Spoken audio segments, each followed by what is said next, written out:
Join Woodward Sports' own Jeff Iafrate, along with special WSN guests for the most anticipated Lions season in decades. Filled with different surprises and expert analysis. You're not going to want to miss out. Go to our Woodward Sports YouTube channel on Sundays and tune in live from 9:30 to 11:30 a.m. Oh, you know what time it is. It's time for the Morning Woodward Show here on the Woodward Sports Network. Thank you guys for tuning in, choosing us this morning. I got to be honest. It feels good. It feels good. It's Victory Monday. We haven't had one of these in 2 weeks, and it just feels good. It really does. And honestly, I want to say this before we get down, because we're going to have a whole show of Lions. So I want to take some time here. All those Falcons fans, okay? Cash. Cash can be. He's one of them. But we had a video come out on Woodward Sports over the weekend. It was essentially a clip from. It was actually us at Dispo giving our predictions of the game. There was probably 50 comments on that video. Okay, and 45 of them were Falcons fans. Like just bored searching YouTube for like Lions predictions.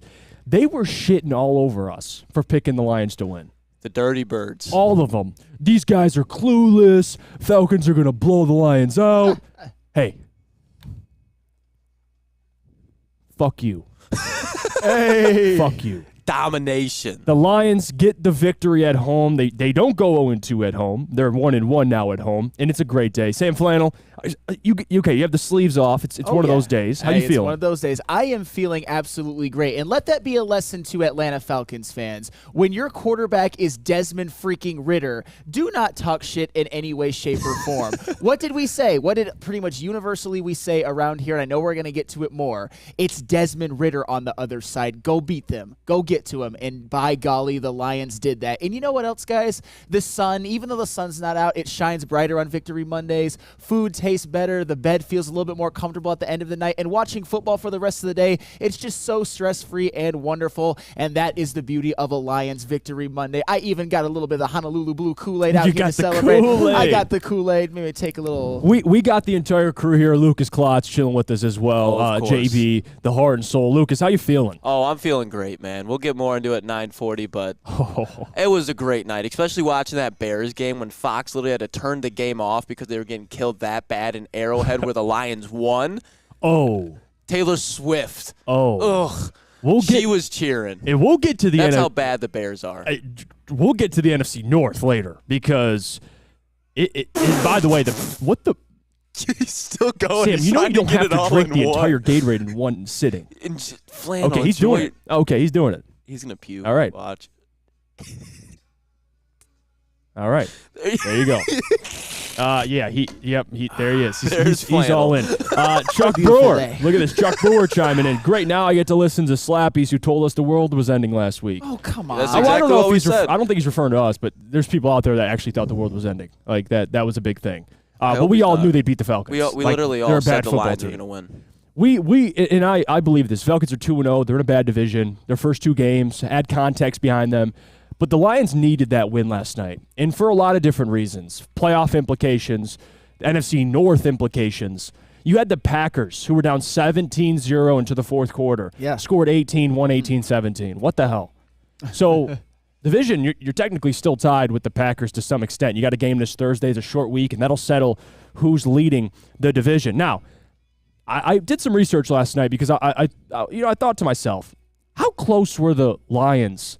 I mean, if you're 1-2 versus 2-1, what do those implications look like? Because I thought it was super interesting, and and this is since 2020, and obviously since the NFL went to a 14-team playoff, 20 of the 33 teams since 2020 that were 2-1 made the playoffs. 60.6%. So 20 of the 33 since 2020 were 2-1 teams. So think about that. Now that you're 2-1, it's a 60.6% to make the playoffs. If you would have fell to 1-2, since 2020, there have been 10 teams that have made the playoffs after a 1-2 start. That's nearly 25%. So think about that, Sam Flannel, versus winning that game versus losing that game. You won the game. Yeah. Playoff implications at 60.6%. So playoff chances are alive.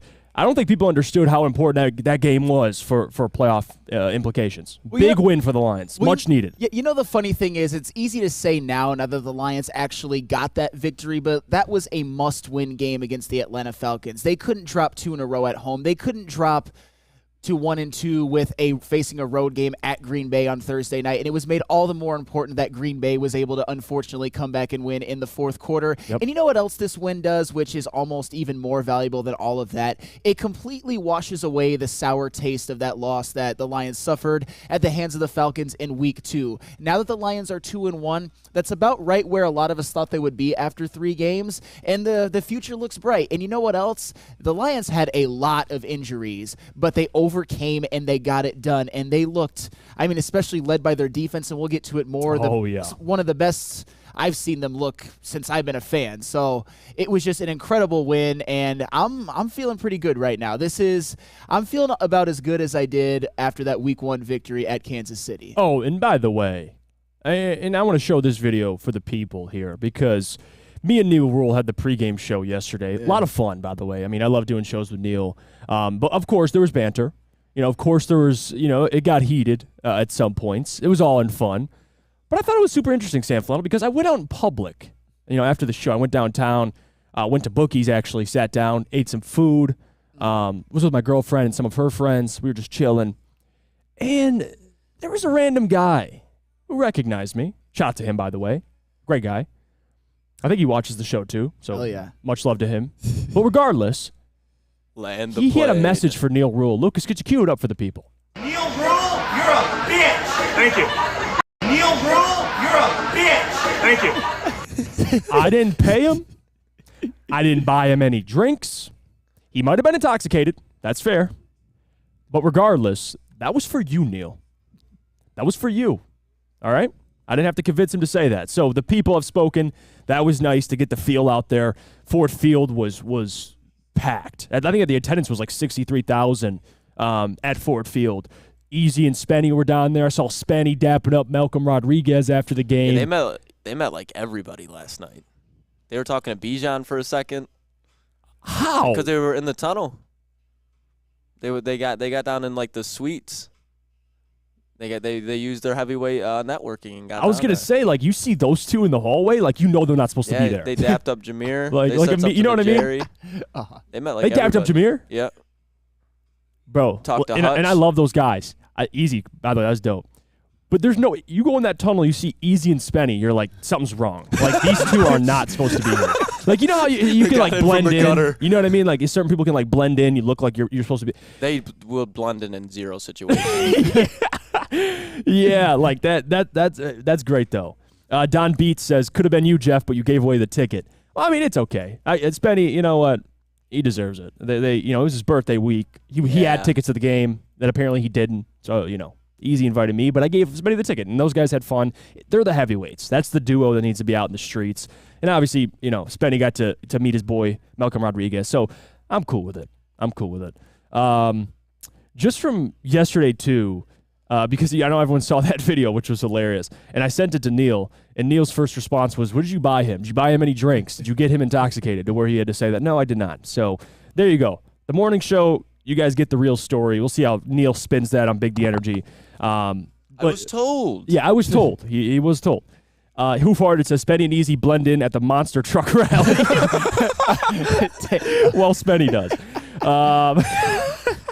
What was that concert you went to? What was his name? Country artist. Jelly Roll. Jelly Roll. They blended at a Jelly Roll concert. I don't know, man. Spenny's new cut. It looks clean. It does. Yeah, it Spenny's does. got a new look going for him. He's got lettuce. Laporta too, Lucas, which we're gonna get to. This is how Laporta had me and JB. We were ready. Our cam's out right now, but we'll get this for when we talk. Yeah, wow. Yeah, and by the way, guys, like we're going to be covering everything. 8:15, we'll get into our takeaways. 8:30, I want to go through the second-round pick debacle here in Detroit, which seems to be ending. Your second-round picks were arguably your most impactful players yesterday. So we'll get to that at 8:30. 8:45, Jahmyr Gibbs time. Hallelujah. He got touches. Glorious. He got a lot of touches, ladies and gentlemen. I mean, essentially almost 20 touches. And that's right where he needed to be yesterday. We'll get to him at 8:45, 9 o'clock. Aiden Hutchinson, Neil Rule, I told you so. And we'll get into that. That's literally the topic. Neil Rule, I told you so. Yeah, we're going to get to that at 9 o'clock. 9:16, we'll go around the NFL. C.J. Stroud putting up 30-plus on Trevor Lawrence. Now, I can't really talk because I had the Jags in the Super Bowl. Yeah, so, but I can't. But I am going to ask you and put you on the stand, Lucas, about C.J. Stroud. I'll go on the stand. Not a proud man, but I'll be on the stand. See, Lucas, that's why I appreciate him. Even if you have something wrong, you'll go up on that stand and you'll do it with pride. I'll do it. We'll talk about the NFC North as well at 9:16. Then 9:30, we'll preview the Monday night football games coming on tonight. But first, I want to ask you, Sam Flannel. Dan Campbell going for field goals. Oh. Let's go. That's what we needed. Now, and I want to say this before you take the floor here, because I don't have a problem with him going for it when it's called upon him. Right? There's situations where you think, okay, if they go for it, I won't mind it. But it seemed like yesterday Dan thought in his mind, we're a better football team than the Falcons. There's no reason why we should be gambling, right? We should just take the points. And he was right. Well, yeah, and that's what I was proud of Dan Campbell. And I don't mean to sound patronizing, but he learned from some of his mistakes in the Seattle game. And here's the thing. When you have a team like the Lions and you play a team like the Falcons, a team in which when they were on the field together, you could tell the Lions were better, despite the fact that they were missing so many players. You just got to run the game right and run the game straight up. You don't need to do anything fancy. You can kick field goals, you can punt, you can flip field position, and that is one of the reasons why they won that game. Obviously, their defense was able to make all the stops, but they trusted them. They didn't make any stupid mistakes or anything like that. No coaching blunders. And the Lions are a good enough team to win most of your games when you play that way. Right. And I think that they will. And I'm just glad that Dan Campbell was able to look himself in the mirror a little bit, see how this Falcons game was going, and just make a couple of changes. Bravo, Dan Campbell. Yeah, I love somebody who can learn and just like not be so stubborn. And that's one of the things that I appreciate about him. Flannel, there was even a time in the game where I was asking to go for it, and Dan Campbell didn't go for it. Yeah. I believe it was like 4th and 1, 4th and 2, and he was like, nope, not again. He took the points every time, and he punted. Jack Fox out there. Well, guess what? Yeah, you used your punter, who I would say is the best punter in the game. But the other part of that, too, and Hoof Harded's spot on here, and I wonder what Easy thinks about this. MCDC is more conservative when he thinks the defense can actually keep the other team out of the end zone. And also, I think part of that, and all jokingly, besides with Easy, by the way, because he was trolling on that Twitter post. The other part of that, too, is as a coach, as Dan Campbell approaches and starts game planning for the Falcons, he has to think in his mind how this game potentially is going to go. Yeah. Like you knew with Seattle, okay, every time we play Seattle, there's like minimum 60 points combined. Like that's what you're signing up for. Yeah. So being more aggressive makes sense to some degree. With the Falcons, you knew that game all along it was going to be the under. Like at least for me, I picked 28-24, but I changed my score. I did. Because Friday I picked 2016 because I really did think, listen, this game's going to be just a slugfest. And that's how it turned out, 20-6. They did enough to win. And I think Dan is self-aware enough to know, okay, when we go into these type of games, I'm not an idiot. I'm going to take the points. Mm-hmm. In other situations where maybe you're facing a Mahomes like he did, where you think, okay, we got to kind of gamble here to beat Patrick Mahomes, or you're facing a team where you know it's going to be a high-scoring game. That's what I appreciate about Dan Campbell. So to your point, Sam Flannel, self-aware. Sure. Self-aware. I mean, and of course, in that Kansas City game, we all talk about that 4th and 2 fake punt from your own 17-yard line. Those are the type of plays that maybe the risks you take when you go on the road in week 1 and play at the defending champions. Right. This game against the Falcons, I think we all agree, when we looked at the schedule, this was the one that I would say was, I don't want to say the easiest, but definitely the most winnable. The Seahawks were a playoff team last year and have given the Lions all kinds of fits, including in week 2 of this year. The Chiefs were obviously the defending Super Bowl champions, and the Lions had to go on the road to Arrowhead, the toughest environment in the NFL. But home against the Falcons, that is when you can just kind of play the game straight up, run the game right, and not try to do anything fancy. And they pretty much dominated that game from start to finish. It was glorious. It was glorious. Absolutely. Benji, and this is why I appreciate Benji in the chat, because me and him are always in a line with thinking. You said, got to bring that same juice pressure versus Green Bay. Feels like a game, it was just like this Atlanta game. He's spot on. Like, and when I was thinking in the car, I was on the way here, and I'm thinking about Green Bay because I'm like, isn't it a similar type of game plan? Jordan Love, Desmond Ridder. I'm not putting much respect on Jordan Love as of right now. If you saw him play over the weekend, you get that. They want to run the ball. They want to their offensive line. That's who they go through offensively. They got a decent defense. Like, it sounds like a pretty similar game plan. Take the points, get after Jordan Love, and stop the run. It's funny, though. But it is on a short week. As much as I would think that Jordan Love is mid right now, he's a hell of a lot better than Desmond Ridder. Desmond Ridder is a bottom 5 quarterback in the NFL. Easy. How does your Messiah Desmond Ridder look? Well, how about this? Desmond Ridder's a bottom 5. I think Jordan Love's like a bottom 10. Yeah. Okay. So, like, you know what I mean? I think Desmond Ridder is just literally a Walmart Jordan Love. That's perfect. Right. That's all it is. Very similar skill set, but one's just, I mean, it's in the hair, I think. How are you a millionaire? And JB and I both have a better head of hair than you. It makes no sense. How do you make that much money? Have that much ability? He's the quarterback of the Atlanta Falcons. He can do whatever he wants in the world, especially in Atlanta. Go get a new head of hair. Maybe somebody will take you seriously after that, you clown. And Desmond Ridder. Lucas with no camera still cooking. That's what I just couldn't stand looking at him. Like, as a Lions fan, it made me happy. But if I was a Falcons fan, I know that my blood would have just been boiling if I had to watch that goofball trying to save my team. And you know what the good thing is, but we're going to go to break here in a second, but I just want to say good news for the Lions is they did that without key starters. Yep. I mean, they were on their 15th right tackle. I mean, they went from they went for Taylor Decker, and then Panay moved over, but then they went to Matt Nelson, who was hurt, Dan Skipper, who got hurt. They had to bring up the backup to the backup to the backup, and Colby Sorsdahl, who has played like a handful of reps at tackle.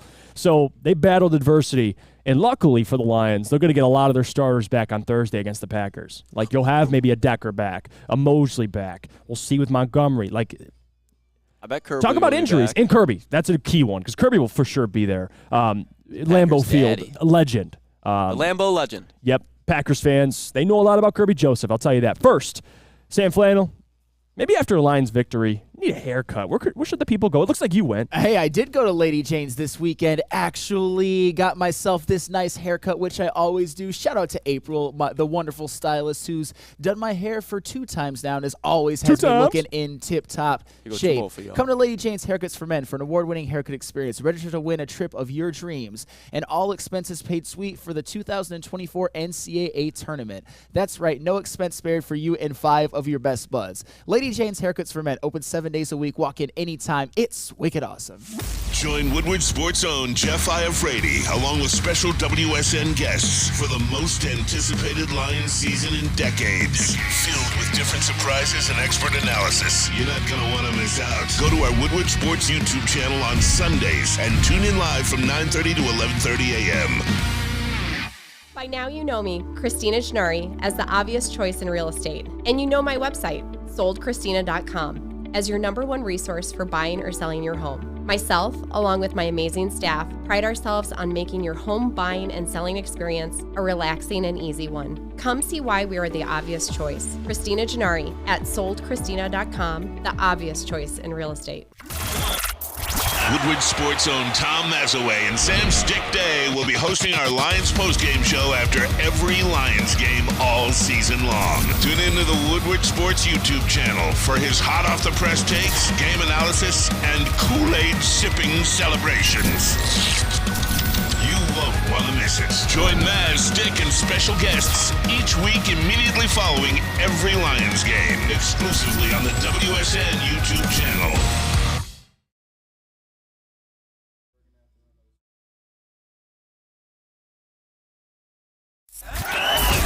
We are the network for Detroit by Detroiters. Welcome to the Woodward Sports Network.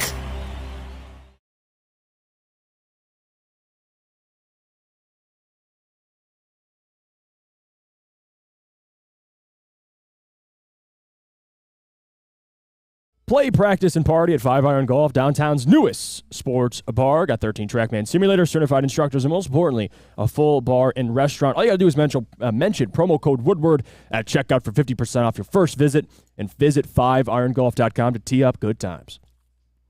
We're back here. It's the Morning Woodward Show here on the Woodward Sports Network on a Victory Monday.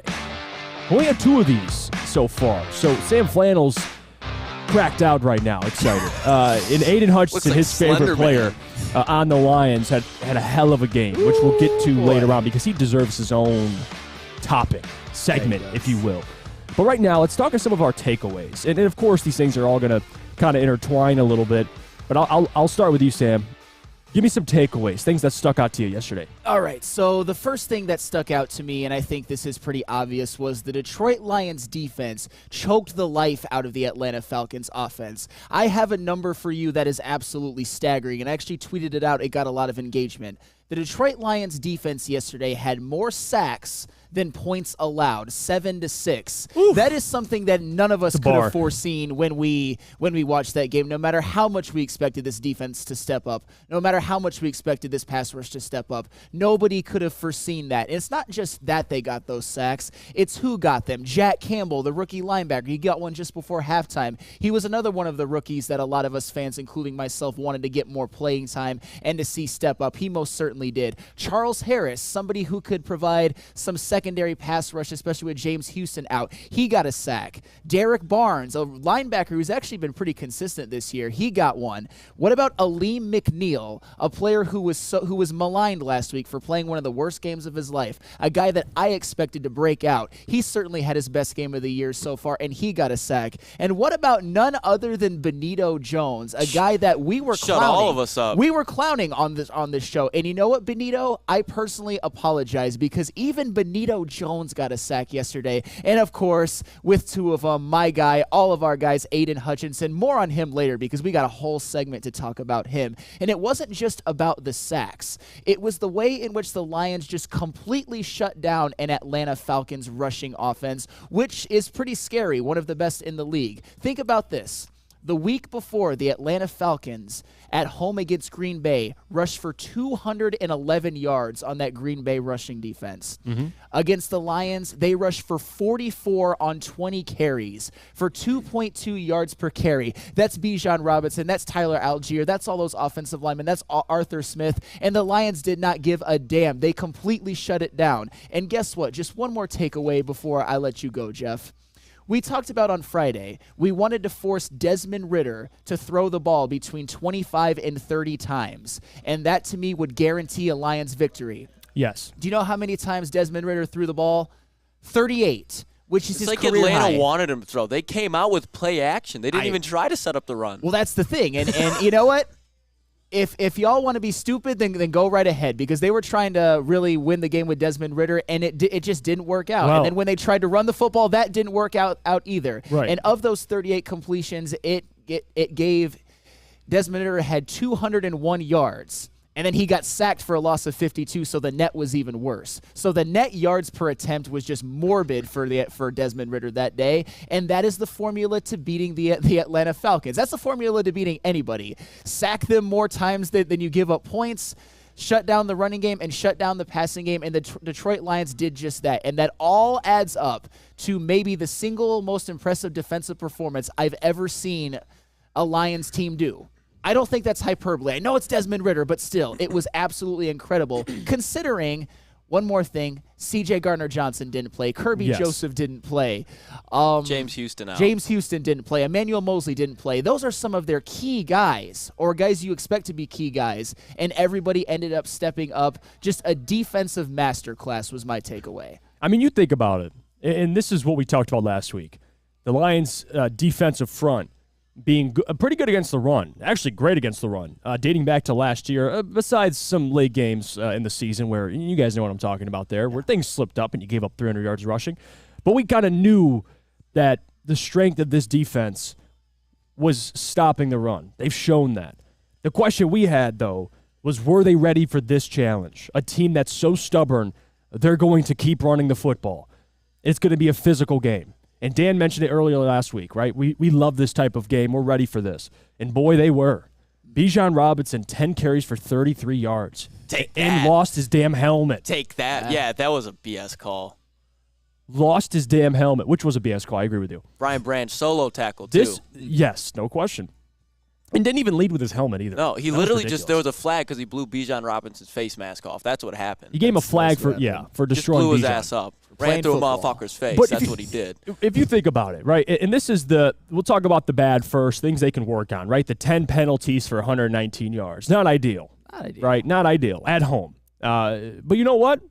even after all the adversity, the penalties, Jared Goff turned the ball over again, which, again, thank God, you have a defense that can bail your offense out. What have I been talking about? Jared Goff's going to throw interceptions. He can't go perfect all season. But the question is, what is your defense going to do when he does turn the ball over? Or anybody else on the offense turns the ball over? They showed us. Showed us. Show us. And that was the big question, right? And we talked to my big thing last week and some of my takeaways. Questions about this defensive front. They showed us against Bijan and Tyler Algier, 2 damn good running backs, arguably the best backfield in the entire NFL. Check. Check. The other thing was, can you force this offense to be one-dimensional? Check. They did that defensively. And that's a lot of credit to AG, by the way. Like, I know we can criticize AG when he deserves it, but this week, AG deserves a lot of love. The game planning, what he did, and if people don't really know, and you're watching the game, and Lucas would understand this too, how he utilized linebackers in getting after the quarterback. Like, that was the big switch you saw this week. Jack Campbell lining up on the edge. Derek Barnes lining up on the edge. They just needed some more juice on that pass rush. And, boy, did it work out. Derek Barnes got a sack. Jack Campbell got a sack. Like, I got to give credit to AG for the adjustments in the game plan. So a ton of credit goes to the defense. But that's secondary, man, too. Tracy Walker stepping in. Best backup safety in the NFL, now starting. Yep. He had 2 picks he dropped. Yeah, two that's picks. the upside. And he took accountability for that. He did. I know Glover Quinn kind of called him out a little bit on Twitter, like in a joking way, like, hey, you got to make those up. And Tracy's like, I got Butterfingers. You're right. I got to get that. Dude, 2 picks he dropped. And also Brian Branch, we'll get to him too. The entire defense stepped up. Damn good. That was the defense of the 8-2 team last year. Mm-hmm. That was my takeaway. It finally returned from week 1. That's the defense. If that's your defense for the rest of the season or a large part of the season, Sam, this is an 11-win team. Oh. Maybe even 12-win team. Oh, yeah. If your defense can do that, not whole teams of 6 points, but be that aggressive, right? 7 sacks. You don't have to get 7 sacks every week, but that defensive line and how they looked, yeah, you're going to win a lot of games in this league. The offense, and even though they didn't score 30-plus at home, they didn't need to. They did enough to win, and that's okay. That's okay. So, again, my biggest takeaways are on this defense, Sam Flannel. Like, the offense to me, like, yeah, Amon-Ra, 100 yards. Like, trust me, this is what's crazy about Amon-Ra St. Brown. He gets 100 yards, and it's like, okay. It was the most quiet 100-yard game I've ever seen in my life. We just expect that out of him now. Like, the guy's just elite. And then Sam Laporta, which we'll get to later. But that defense, man, especially the young players on that defense, a Campbell, a Brian Branch, the guys up front, a Benito Jones stepping up. Just throughout the entire week last week, my biggest concern was the defense, and boy, they proved me wrong. And I can't. I got to give them a ton of credit. They didn't. That was the MVP of this entire game. AG in that defense. They didn't allow a touchdown. It's ridiculous. And this is the NFL. This is an NFL team that features a 1,000-yard rusher in Tyler Algier, a Bijan Robinson who's more than likely going to get 1,000 yards, probably going to get close to 17 or 100 yards from scrimmage. Yeah. It has Drake London, Kyle Pitts, a guy who's had 1,000 yards in the NFL before as a receiver, Jonnu Smith. This is it. I mean, I'm not saying that the Atlanta Falcons have a great offense or anything. It hurts them that they have Desmond freaking Ridder as their quarterback, but they held an NFL team that'll probably win between 7 and 9 games out of the damn end zone after the previous week being maligned heavily. People were saying we're having questions about Aaron Glenn. People were having some questions about some of the drafting decisions, myself included. I've got a little egg on my face. Happy to do so, by the way. It was just an incredible defensive performance, and if they can replicate this against even better teams moving forward, everything the Lions want, everything that we think they can accomplish is right in front of them, including winning a playoff game, including maybe winning more than one playoff game. Flannel. I know that. I know. I got to pump my brakes a little bit, but still, they looked good again. That's the thing. It felt so good to watch them thoroughly dominate a team because we had such a poor taste in our mouths after that loss to the Seahawks. The Lions team is back, baby, back. And this is the thing, though, about doing a show like this, and I don't think people really understand this, right? This is a show that we do 5 days a week. Yes. After a loss, after a win, we talk about what we saw. That's the point of the show. And I think people get confused because it's like, you guys this week are happy, but last week you were all upset. Yeah. They lost. Like that, and we have to break that down, unfortunately. But I'll tell you what, and I'll read this comment. Coach Walk 37, you guys are so funny. Look how you are this week and last week from the skies falling to an 11-win team. Coach Walk, but I guess my point, and I think you would agree with this, after watching that defense on Sunday, yeah, with new information, I'm allowed to change my opinion. And the sky was falling, and we still picked the Lions to win, remember? Yeah, we picked the Lions to win. The sky was falling, though. And the big thing is I had to see this defense, and they showed me. I'm not going to go out there last week after a loss and say, yeah, you know what? That defense, man, it's elite. Like, I had to see it, and they showed me, right? You hold the Atlanta to 6 points. You force them to be one-dimensional. This Lions team showed us. They did. And I got to give them a ton of credit there because this is a week-to-week league. Everything's different in the NFL. That's what I love about the NFL. So many storylines. Everything's different. Like, now it's on to the Packers. Like, congratulations.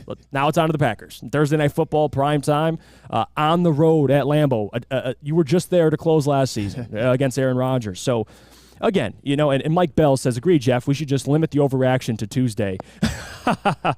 Yeah. And Jerry Alexander says, Jeff sounding like Neil with new information. Because it's true. Like, that's something that Neil's always said, but that's something that everyone should – that quote is just popular. It's true.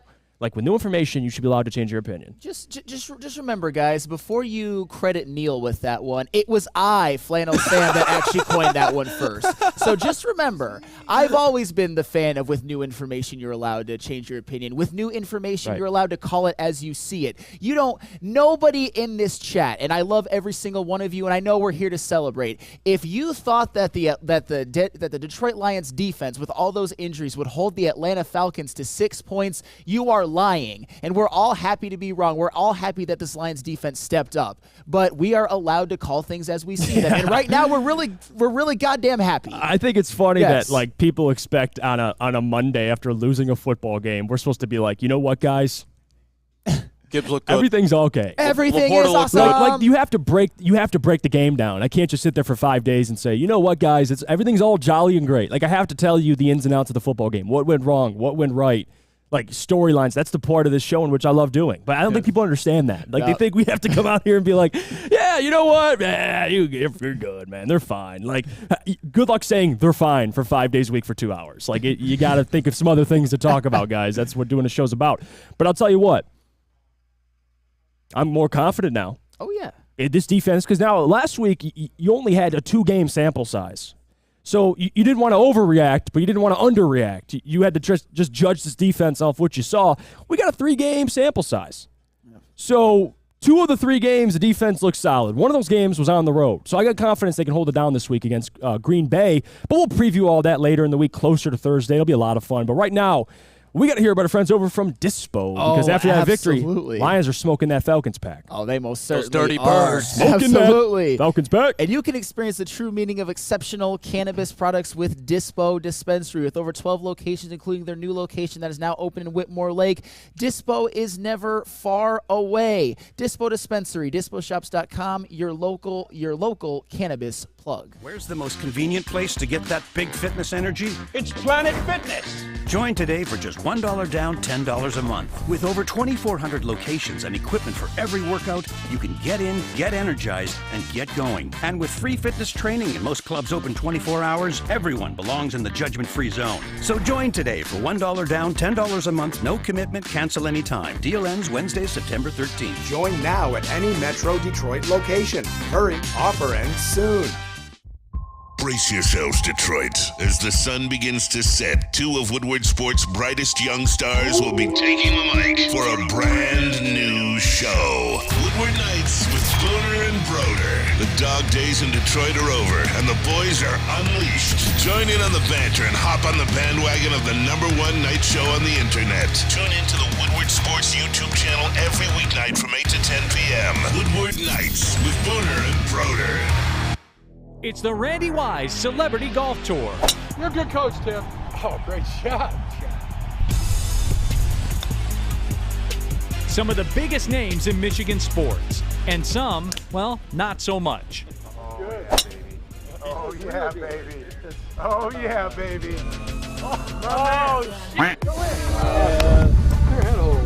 Watch episodes at woodwardsports.com.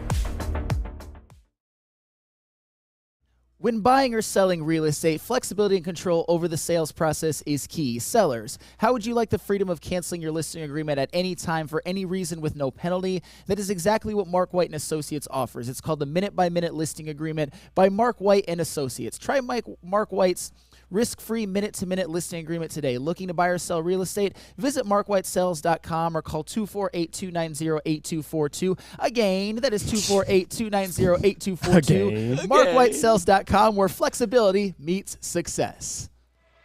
Welcome back to the Morning Woodward Show here on the Woodward Sports Network on a Victory Monday. It's a big day. Look at Sam Flannel.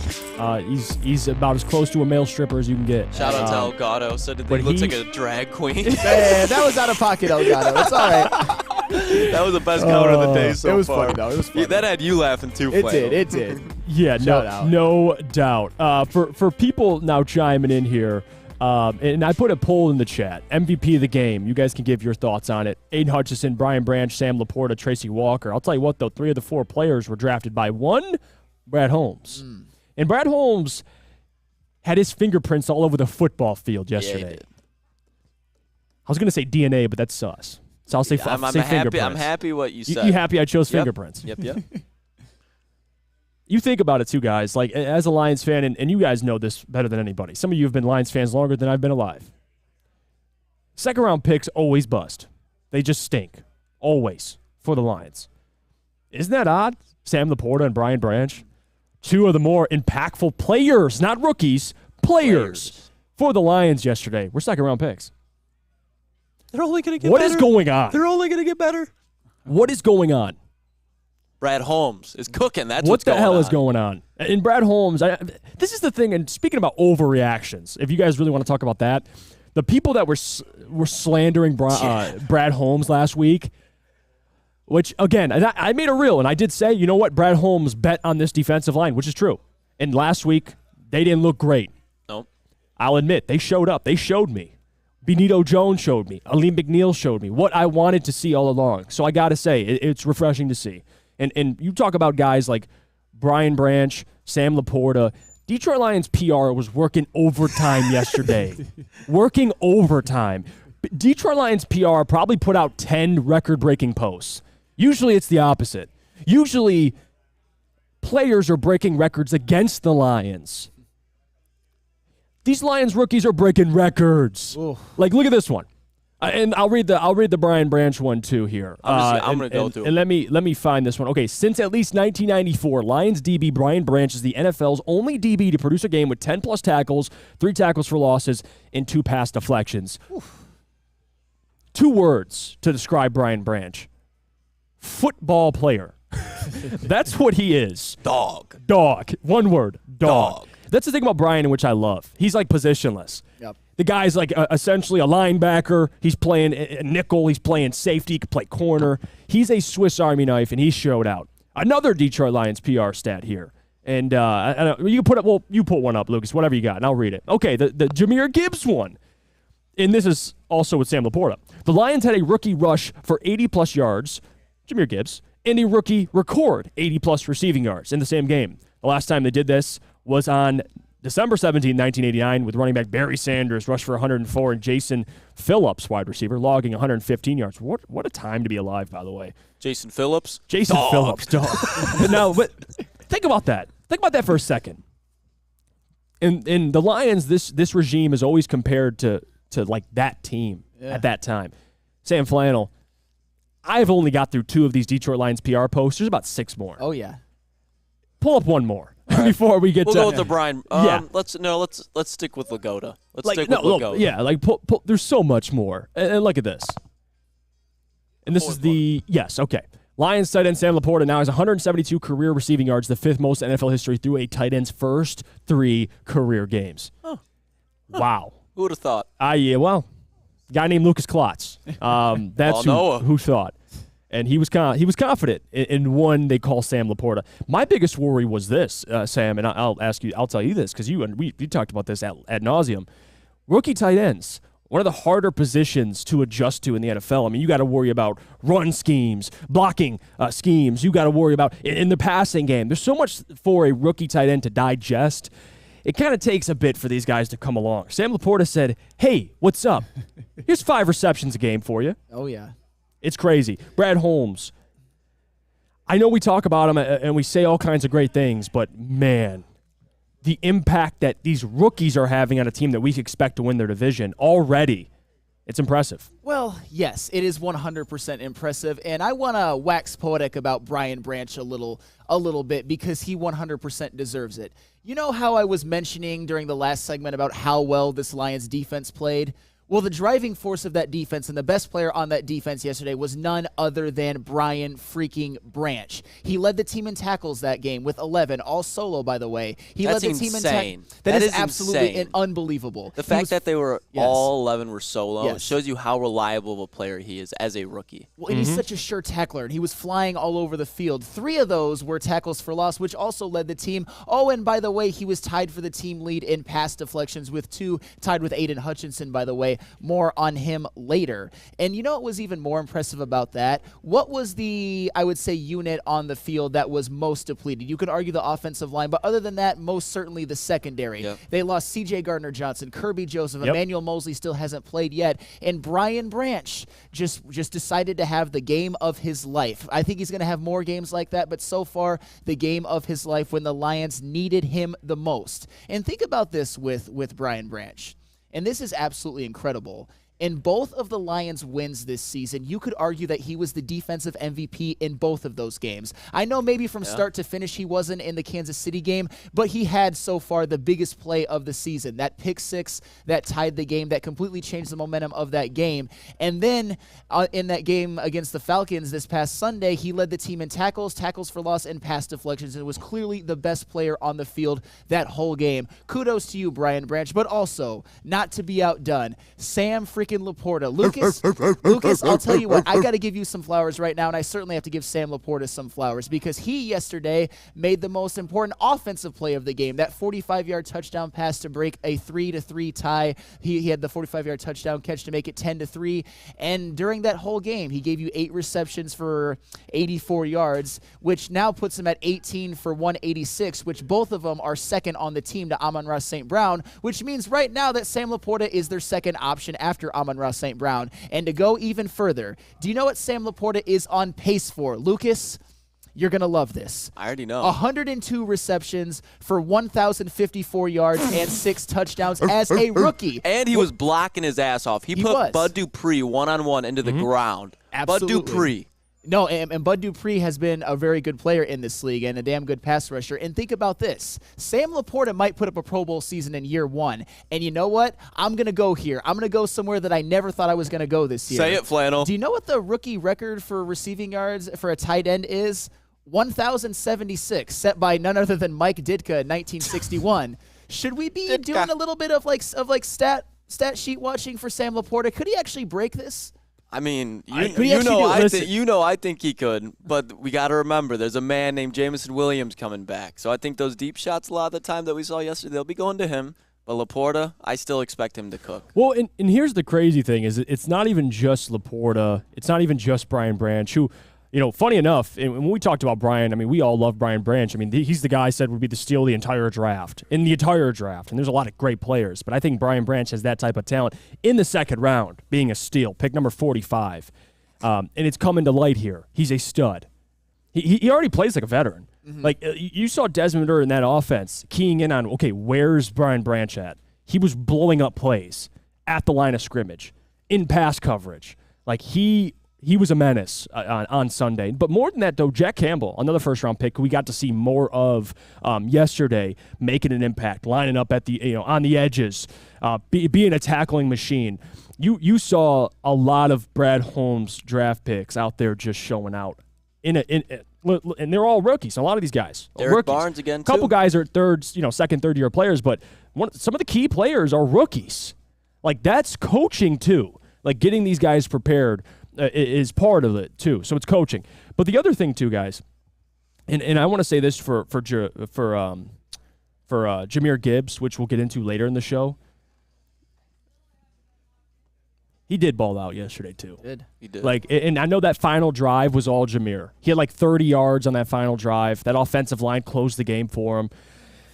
And it's crazy because you look at the depth this team has on the offensive line too. Like, even with the injuries they sustained, they still got to push. They still controlled the line of scrimmage in the run game. Yeah, you missed David Montgomery, some of those tough yards because David does do that. I mean, Jameer, a little different running back, but still gave him 17 touches in the run game, and he held up. So he deserves a lot of credit as well. Brad Holmes, man, thank God for him. Thank God for him. Yes. Finding guys in the second round. And I know we're going to get to this later, but did the Lions even really miss David Montgomery yesterday? Because Jahmyr Gibbs, he balled out. Every single rookie balled out. Do you know how we were talking about after week 1 that all of the rookies made a meaningful contribution? Well, this game against the Falcons was that on steroids because the rookies, you could argue, I mean, obviously Aiden Hutchinson, Amon-Ra St. Brown, Jared Goff, they all played well as well, along with guys like Panay and Frank Ragnow. But the rookies were kind of the stars of the show. They were. They absolutely were. The fact that every single one of the top 2 rounds draft picks were making major contributions in 2 wins so far this year. I mean, Brad Holmes, we keep saying it. I should never, ever question that man ever again. There was a guy who currently plays for Philadelphia that I was clamoring for this whole last week, and maybe I can, zip my lips a little bit about that because that defense looked just fine, and Brad Holmes is just fine. Not only is he just fine, he's the greatest GM in Detroit Lions history. Yeah, and that is not saying much, but it's fact. Like, I know when we say that, people are like, well, how much does that mean? I mean, it's you're compared to crap. So, it's a very low ceiling. But regardless, Brad Holmes deserves the credit. He does. He's a stud. And it's not just in the second round. And we talk about 6th-round picks making an impact. Malcolm Rodriguez was out there lighting it up. You had your linebackers have a bounce-back game. Derek Barnes, who Shout at out first to Kelvin Shepard, too, by the way. That's Kelvin Shepard, hell of a coach. Coordinator at one point in his career. He has been, for the last 2 seasons, just been having those linebackers consistently playing above their level. He's a hell of a coach. He is. And again, we talked about getting pressure from the interior. Ali McNeil, Benito Jones did that, made everybody's job a lot easier.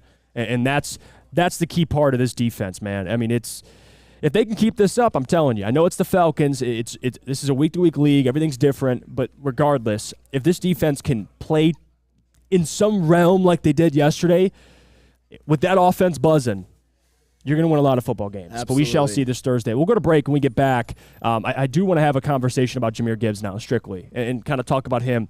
On the same field as the guy who was taken ahead of him, only 2 running backs that were taken in the first round, Bijan, Jahmyr Gibbs. And boy, did Jahmyr Gibbs show out yesterday with a lot on his shoulders. We'll get to that in a couple of minutes. But first, Sam Flannel.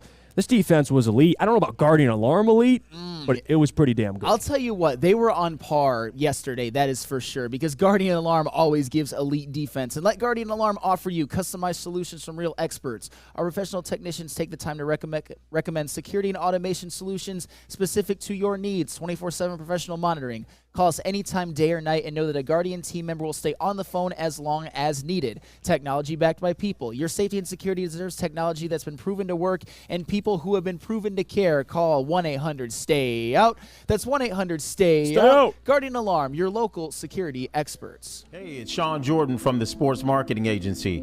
And SMA wouldn't be who we are without our amazing partners. Thank you so much, Sean. At Detroit Wayne, we want to serve as a resource for you and your families. We offer mental health services, substance use disorder services throughout our communities, and we want to be that source and resource within the community.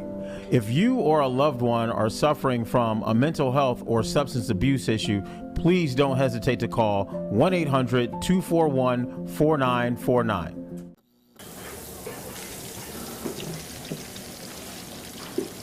Burgers and chicken sandwiches are taking over at Big Boy. Try our new pretzel bacon cheeseburger. Turn up the heat with Bob's Hot Chicken Sandwich. Upgrade those regular fries with our chili cheese fries or loaded baked potato fries. Hit your sweet tooth with funnel cake fries or Reese's Chocolate Peanut Butter Thunder Cake. Load up on all your favorites today at Big Boy.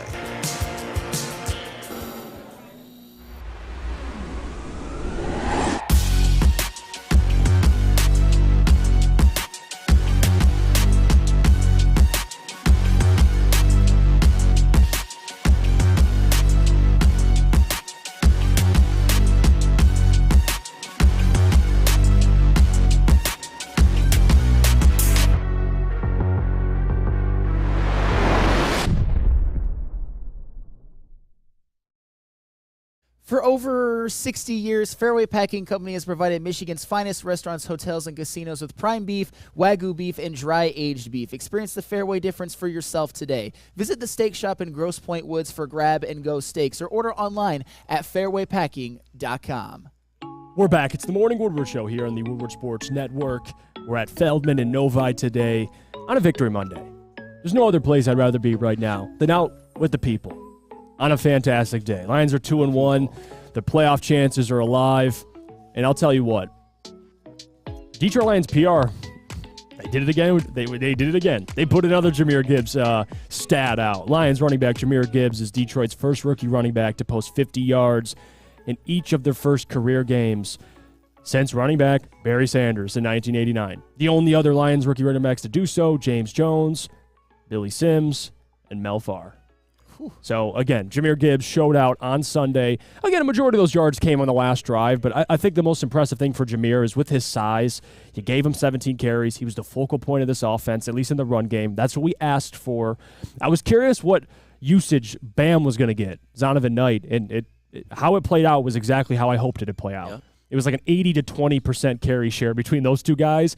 And like Dan said, it was going to be a backfield by committee. Majority of those carries went to Jahmyr Gibbs, and he showed some of that explosive ability, Sam Flannel. A couple times, with his size in between the tackles, that's where I would say you missed David Montgomery a little bit. But regardless, Sam, he broke out a couple times. Jahmyr looked damn good. Oh, he definitely did. And you know what else always looks damn good? The Lions pregame show. And it looked damn good in that little battle between Jeff Iafrate and Neil Rule with Booner kind of playing the moderator. And you can watch it every single time the Lions play. The Woodward Sports Lions pregame show returns for another season of Lions football. Join Woodward Sports Network host Jeff Iafrate with weekly special guests on the Woodward Sports YouTube channel. Whether you are sipping the Kool-Aid or kicking and screaming same old Lions, you will not want to miss the show. It is live this Thursday at 6 p.m., getting you ready for the Lions at Green Bay. Join us all season long for an action-packed Lions pregame experience. Well, and let me just say this, too. Ray Plays Games says Gibbs was a non-factor for 3.5 quarters. Oh, my God. Come on. And now, let me give you some context, because I think that's important. I think people forget, and by people, I mean you. You talk about the offensive line they had going into that game. No Decker. They were on their fourth string right tackle. Vitai's out. Like, they essentially just had the left side of the offensive line healthy. Panay playing left tackle, which he hasn't played since college. There was a lot of dysfunction up front. And the Falcons knew that the ball was going to Jahmyr. There was no change of pace. It was Jahmyr's day to go. And he, honestly, for quite some time in the beginning of that football game, he's right. Like, Jahmyr Gibbs didn't break out and have these explosive runs. But you know what? When they needed him in the fourth quarter, when they needed plays to be made in the run game, Jahmyr Gibbs showed up. Absolutely. So, again, are we going to nitpick and say, for the first 3 quarters, he didn't play well other than the fourth quarter? In totality, to close the football game, I'll take it. He and again, with the help of that offensive line, Sam, but Jahmyr Gibbs, although he wasn't utilized in the passing game as much as we'd hope, he showed out, at least in the fourth quarter, and that deserves credit. There is absolutely no use nitpicking that Jahmyr Gibbs game because he played a hell of a game. Let's not get it twisted in this one. And I know it's kind of like just a battle between players, but Jahmyr Gibbs was on the same field, not at the same time, as another first-round running back in Bijan Robinson, a guy that I have been very, very high on. And Jahmyr Gibbs thoroughly outplayed Bijan. The whole game. Absolutely. And I know there's some context behind it, but you know what? I'm not talking about context right now. I'm just talking about raw numbers. Jahmyr Gibbs had 17 carries. Bijan Robinson had 10. Some might say that doesn't matter, but I think it does matter because the whole week we're talking about the Atlanta Falcons. They use Bijan. The Lions don't use Jahmyr Gibbs enough. Well, Jahmyr Gibbs got a hell of a lot more usage than Bijan in the game on Sunday. Jahmyr Gibbs had 80 rushing yards. Bijan had 33. Jahmyr had 4.7 yards per carry. Bijan had 3.3. So I don't want to hear anything about how Jahmyr Gibbs had anything other than a stellar game. And fortunately, I think most people would agree with that. And here's a couple of context behind these numbers, which to me makes it even more impressive than just the raw numbers say and why I like it so much. Jahmyr Gibbs carried the ball 17 times. Craig Reynolds, 4. Zonovan Knight, 3. That is exactly what I wanted. That is exactly what it should be. When you have a number 12 overall pick back, getting pretty much the start with David Montgomery out, you want him to get the majority of the usage. You don't want any running back by committee, and it wasn't running back by committee. It was Jahmyr freaking Gibbs. And Jahmyr Gibbs rushed for 80 yards, which is the season high for a Lions running back this season. Hell yeah, David Flannel. Montgomery never had a game of Thank 80 you. yards. I'm not trying to disparage David Montgomery. It's just the facts. And Jahmyr Gibbs averaged 4.7 yards per carry, which is the season high for a Lions running back, or a running back who carried the ball 10 times in a game. David Montgomery never did that. And you know what else was even more impressive about all of that? Didn't it seem like Jahmyr Gibbs, and it's kind of borne out by the fact that in the fourth quarter he really kind of got it going even more, Jahmyr Gibbs seemed to get stronger as the game go on. That's the thing. Yes. Jahmyr Gibbs ran so angry, and that was kind of for me the whole time. And people were like, oh, stop running him up the middle. Like, no. He made 2 15-yard, 10-yard runs up the middle. And not to mention Grady Jarrett and David Onyemata were there, who are 2 stud defensive tackles. Jahmyr Gibbs is a rookie. This game still needs to slow down for him. So those reads, his vision, those are valuable reps, and not to mention the way that he was beating the defense down for being that size and how many tackles that Jahmyr Gibbs broke just in the process of actually going down. He wore down the defense, and not to mention the whole time he's doing that, you still have to worry about his receiving threat. He only had 1 catch, and I'm fine with that because at the end of the day, they got the touches they needed with their playmaker, and he produced when they needed him to. Jahmyr Gibbs, in my opinion, just the way that I watched him run, the way that he ran, that's exactly why they moved on from DeAndre Swift. Because DeAndre Swift was not fighting for yards after contact. Jahmyr Gibbs, even if it was a 1-yard gain, he was still fighting for every yard that he could. And this is the perspective I appreciate because you guys are both spot on here. And I love these comments. 1-of-1 gaming. Gibbs got the yards when we needed them for drives to continue. Mr. Ray says, that is a great sign. Gibbs got better as the game progressed / reached its most critical moments. Mm-hmm. That's what matters, guys. Like, when the lights are the brightest, when your number's called upon, show up. Gibbs did that late in the game. Like, I don't want to – you could nitpick anything to favor your narrative and say, well, the first 3 quarters, he didn't really do much. I don't give a damn. Because the football game, it's not played in 3 quarters, guys. It's played 4 quarters. And Gibbs ended the game 17 carries for 80 yards, 4.7 yards per carry. I'll take that. And I forgot who said it because I want to read this comment because it's a good perspective. And I want to find the comment, too. Arthur says, I'll take 80 yards a game every week from Gibbs. Means 1,400-yard season. Like, he's fine. He played fine. I said over 100 yards from scrimmage. He got me 80 in the run game. Wasn't really utilizing the passing game. Close enough. And when they needed him to show up in the fourth quarter, he showed up. He had the 21-yard run. He put them, sealed it away with Jared Goff's keeper, which no one saw coming. Thought it was going to be Gibbs' touchdown. But regardless, what a play call by Ben. I'm fine. I was impressed with Jahmyr Gibbs. I was. Now, will he get 17 carries a week? No. But with David out, they needed him. He said, I'm here. Let's roll. And what did I say before the game? I didn't want to see too much Craig Reynolds, and I didn't want to see too much Zonovan Knight. I wanted to see Jahmyr Gibbs, and my wish was granted, and Jahmyr Gibbs proved that he could handle it. And I have to give a little bit of a mea culpa because after that Seahawks game, I kind of was a little bit critical of Jahmyr Gibbs and the pick, and I was very, very high on Bijan, and I was basically waxing poetic about Bijan. Who would have thought that Jahmyr Gibbs would thoroughly outplay Bijan? Not only that, almost triple his rushing yardage. An incredible performance, and I don't want to hear anything about how he didn't get enough receptions. It's fine. Yeah, every single one of you should be doing backflips of the fact that in his 3rd NFL game, Jahmyr Gibbs had 80 yards on 17 carries. It was the single best game a Lions running back has played this year. As I said, he did David Montgomery even better than David Montgomery did David Montgomery. And the fact that Jahmyr Gibbs proved that he could do that and run between the tackles, I thought he looked explosive at times too. It was a phenomenal game from him. If he does this every single week, we should be very, very happy about it. We all know that he won't because David Montgomery will come back and he'll get some of the usage. Right. But at least Jahmyr Gibbs proved that he can do it. That was all I wanted to see. Sam, he was the best running back on the field on Sunday. He was. Does that mean he's going to have a better career than Bijan or he's better than – I'm not getting into all that. He was the best running back on Sunday. Yes. Like, that's what you needed out of him, and he showed up. So it deserves a lot of credit, especially all the storylines last week of Bijan and Tyler Algier coming to Ford Field. Can this Lions defensive line do what they've been doing? And they did it. They did it. And you were able to run the ball efficiently with backup offensive linemen and no David Montgomery. They deserve a ton of credit. I'll tell you what, we'll go to break when we get back. Let's get Aiden Hutchinson because Neil Rule, I told you so.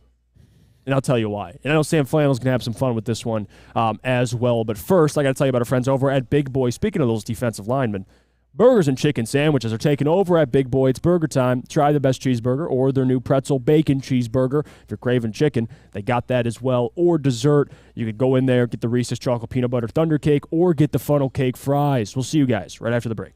At work and at home, we're there with smarter security solutions. Featuring complete automation with customized alerts and more. For over 90 years, we've been the company that's been counted on to protect what matters most, all with personalized service and care. Right now, for a limited time, receive a free video device plus free installation with a new home system. Guardian Alarm. We protect Michigan. Now, coming to Woodward Sports, Woodward and Main Street, the Woodward Sports Network Detroit Lions show. Catch Gabrielle D. Phillips, Matt Broder, and Terry Foster for all the latest news on your Detroit Lions every week. Only on the Woodward Sports Network YouTube channel and woodwardsports.com.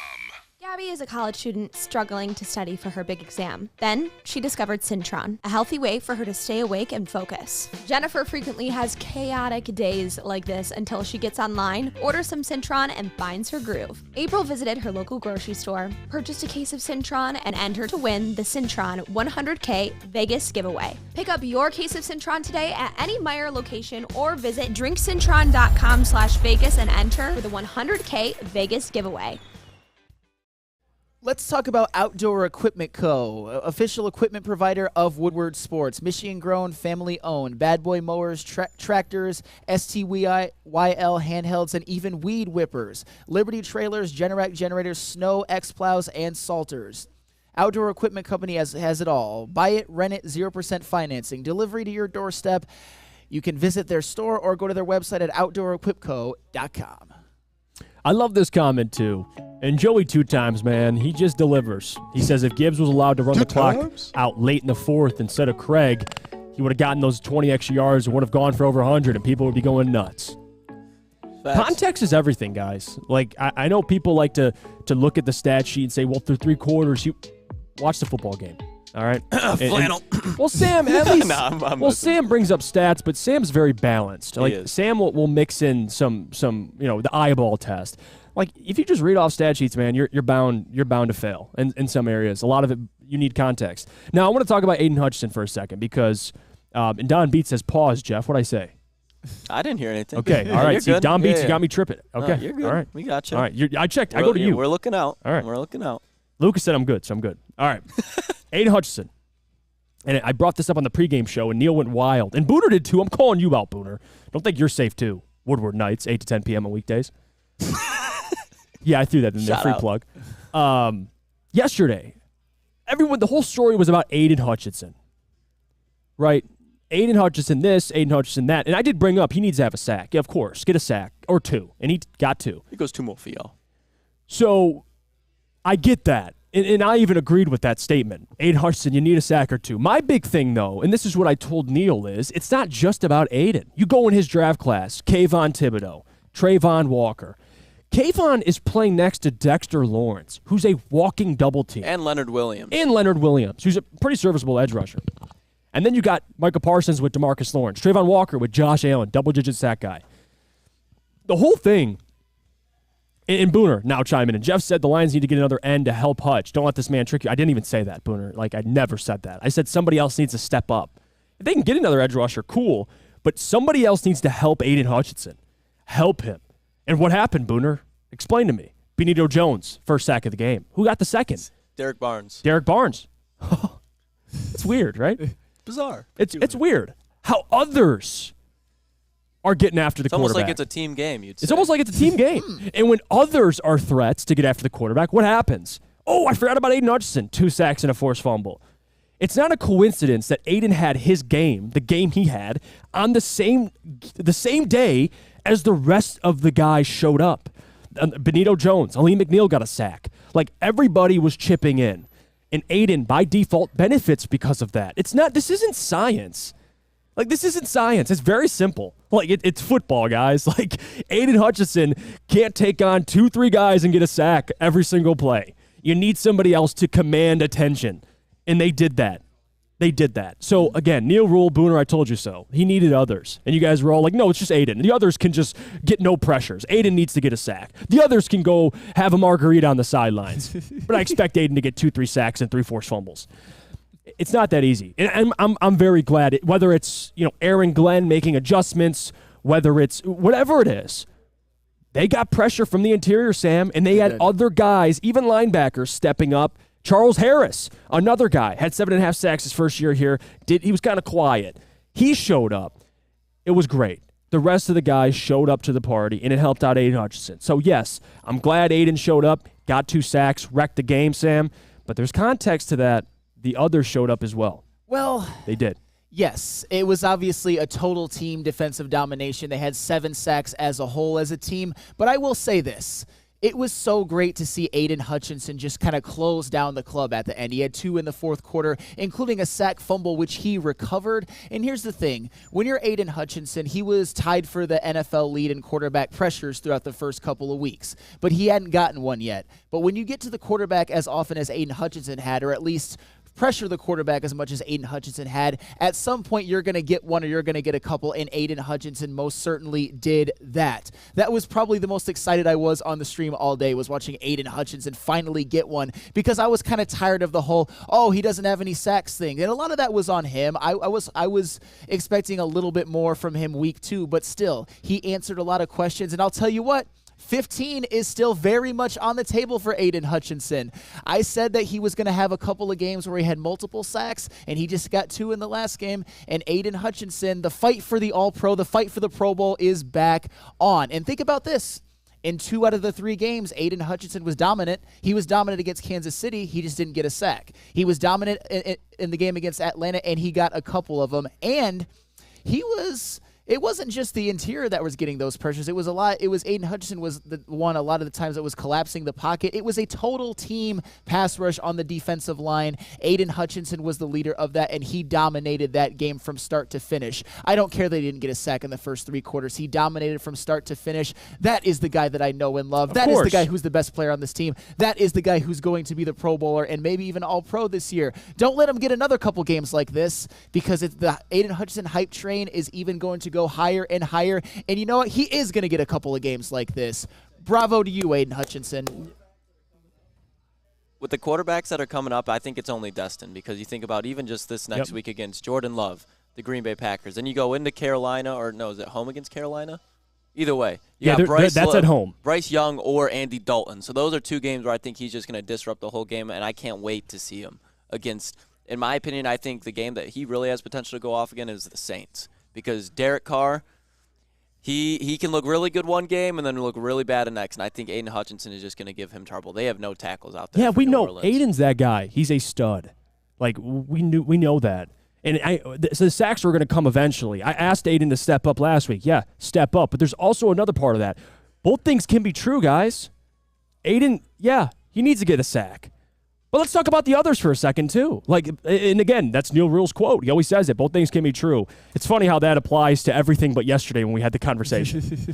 Both things can be true. But then when we talk about, Aiden needs a sack, but the others need to step up, Neil's like, no, it's just Aiden. Okay, well, I disagree with that. And you saw it play out that way. The others showed up. Look what happened. By default, it helps Aiden. It does. It's not a coincidence, guys, that last year James Houston, when he was getting a sack a game, Aiden was wrecking teams through that stretch. When you have a guy like James Houston, who offensive lines and offenses have to key in on and say, okay, Houston, he's a threat. What the hell is that? See him flying off the edge. Exactly. You can't just double Aiden every play. You're going to have Houston get free. You need help. Like, this isn't science. It's not some complicated thing to understand. And that's just why, for people, because I saw people chiming in too, like, Booner didn't say that. No, go listen. He did. Like, Neil and him were on the same page, which, again, I respect that. I agree. Aiden needed to step up, and he did that. But there's also another part of that. And we saw it play out that way, and I'm happy. And to read a stat, too, I want to read this stat because it's important for the defense. And this was also Detroit Lions PR. The Lions had 6 different players record at least 1 sack in yesterday's game, marking the most players with a sack in team history since 1991.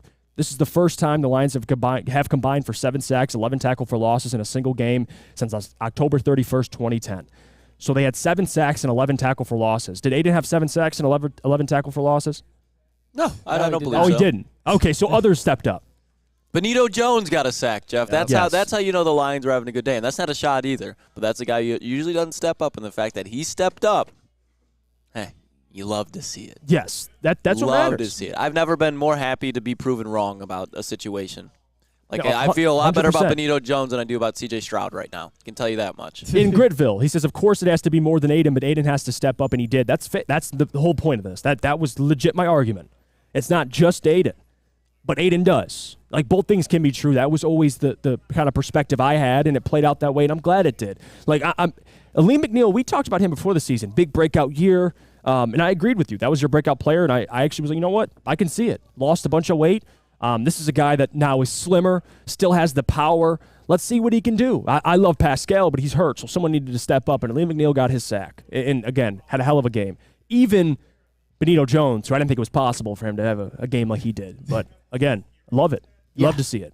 Yeah, and Aiden Hutchinson, here's the thing. I definitely thought that he needed to step up and have a great game, which he did. I didn't think that his performance against Seattle was good enough, although I didn't think he was necessarily the problem. I thought he needed to rise up a little bit more than he did. But the reality is he answered a lot of questions. And it almost seemed like the way that Neil and Booner were talking, and all due respect, because I agree with with you guys in a lot of what you said, it was almost like an ultimatum or some point in his third game of his second year. And I get it. I expect generational greatness from Aiden Hutchinson, but this idea that he's kind of almost fallen off and he really needs to step up or else. And it's like, or else what? So Aiden Hutchinson is already at a crossroads, and so here's the thing, and I'm going to go there because God damn it, I am going to go there. So with Aiden Hutchinson, it's like if he doesn't step up in this game, oh my God. But Jamison Williams has already showed generational greatness. Ask Neil Rule about that later today. Flannel was waiting for that one. And look at this one. Cody Angle, Jeff acting shocked that people were holding a number 2 pick accountable for what he said he was drafted to do. No, I'm not shocked. Did you hear what I just said? Like, he needed to step up. But it's not just Aiden, though, Cody. Like, you understand that. Like, you can't just have Aiden on. Aiden, your team can't end the year with 23 sacks and Aiden have all 23 sacks. Like, I'm sorry. Like, it can't just be Aiden. And if no one can understand that, then I'm sorry. There's a disconnect. Like, Aiden is a big part of this team. And yes, he had to step up. But others have to as well. Like, is this a foreign concept? Lucas, we've been saying the same thing over and over again for the past 10 minutes. Just people still aren't grasping it. Yeah, like, Lucas, give me you've been quiet here. So, am I off base? Listen, and I'm going to be completely transparent here. I wasn't all the way towards Neil and Booner where I was like, oh, he needs to step up. But I was like, okay, for this defense to get going, it starts and ends with Aiden Hutchinson. In the run game, 100%. It starts with Aiden Hutchinson. In the pass game, it starts with Aiden Hutchinson's ability to put pressure on the quarterback. So you can't give him because people forget about how impactful he is in the run game. So his run game, how he's been performing, is completely legitimate. There's no way to fault that. But you have to raise some question marks just at the fact that he was getting all those hurries, all those pressures, he couldn't finish it. Now, to your guys' point, there's a reason that he's not finishing it. There's probably not enough pressure coming from the inside or the outside. That's definitely what was happening. And when you have Levi Onwuzurike, Jack Campbell blitzing up the middle, Derek Barnes up the middle, now you can create that interior pressure, and Hutch actually is able to finish those sacks. And he also just completely manhandled Desmond Ridder on that second one inside the 10 when he got the forced fumble recovery, and sack in one play. So, yeah, I get what Neil was saying, but it's just common sense in my mind. Like, it's like a quarterback expecting to produce with no receivers or running backs around him. Like, right. he was just like, he's not set up for success. Right. And that's the thing, right? Like, it's such a touchy argument because both things can be true once again. Like, Aiden, he's going to get double teamed. Is that an excuse? No. But you know what helps? Going back to the same point, Sam, when you have guys that can consistently create pressure, especially from the interior, like Benito and Aleem did, but even if they had another guy on the edge, if a John Kaminsky was doing what he was doing last year, like guys like that needed to step up. It sucks Houston's out, but they have to adjust. And I thought AG had a great game plan, got those guys in positions to succeed, and they took advantage of it. Dan called the entire defensive line and defense out and said reliable players need to be reliable. Now, I think he was talking about the offense too, and boy, was he right. Those guys stepped up, won their one-on-ones, and you saw what happened. It led to Aiden just completely dominating. And again, that was on Aiden's own right, his physical gifts, but it helps when you have guys that are getting free all along the defensive line. Well, Well, It does. And I've never been the type of person to really kind of count my wins or count my good predictions, but I'll do that just now. I was the person probably more than anyone at this network, and I'm not trying to be a dick, that pointed out the discrepancies between the Atlanta Falcons offensive linemen when it comes to run blocking and pass blocking. No, you were spot on with that, The Atlanta Flannel. Falcons pass blocking, even before this game, even with guys like Chris Lidstrom and Caleb McGarry, who are Pro Bowl level offensive linemen, was morbid compared to their rush defense. And the Lions took advantage of it. They sacked Atlanta 7 times, including Aiden Hutchinson getting 2. That was a very, very good get-right game for this defensive line as a whole, this pass rush as a whole, and to some extent, Aiden Hutchinson as a whole. So it was just great to see them exploit some weaknesses. That's what good defenses do. Well, that's what good defensive coordinators do. Let's have some fun here before we go to break. Steve Wilds, everything has to be perfect to have success for these guys. If you're elite, you don't need shit and make an impact. Let's play a game. Lucas, name me the top edge rushers in the NFL. Go. We'll go with Nick Bosa. San Francisco's defensive line. TJ Watt. You know what he has on the other side of him. Highsmith. Micah Parsons. DeMarcus Lawrence. Miles Garrett. Now Zadarius Smith. You could say Brian Burns. He has Derek Brown on the inside. There you go. Yep. Keep going. We could Josh Allen. Trayvon Walker on the other side. And you can keep do the going. same thing. Kayvon Thibodeau. Dexter Lawrence in the middle. Chase Young. He's got like 4 first-round picks on that offense or defensive line. Hassan Reddick. The Eagles. Like, guys, it's not. I'm trying to think if there is just one guy on an island. People like Nick Bosa does it. Who does Nick Bosa have on the defensive line, guys? Like Nick Bosa. Not to mention behind him. People act like Nick Bosa has us 4 on the defensive line, and dude just has 20 sacks a year. He's got Nick Bosa's elite.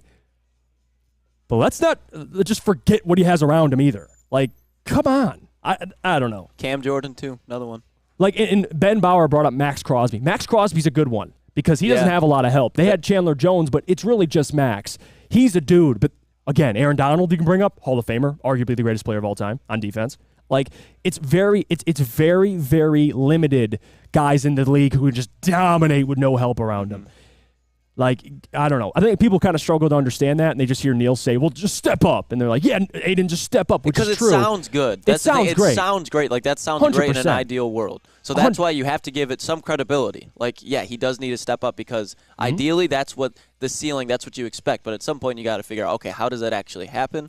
And that's what the point everybody in between was missing. 100%. Like Cody Angle. Well, I guess we can't stop the Goff needs weapon conversation. If you're going to say Hutch needs help to perform, then it shouldn't be an issue, Goff getting help. Of course. Yeah, like more weapons for Goff would help him. But he already has enough weapons. No, yeah, the weapons are fine. But, like, if you're going to make that argument, like, yeah, give him more weapons. See what happens. Like, that's, I don't know. Whatever. It is what it is. Let's go to break. When we come back here, I do want to get into around the NFL and go through some storylines, kind of break down the NFC North. You guys saw how it played out. Bears got destroyed. Fox had to turn it off. Destroyed. Matt Nagy unleashed. Matt Nagy unleashed.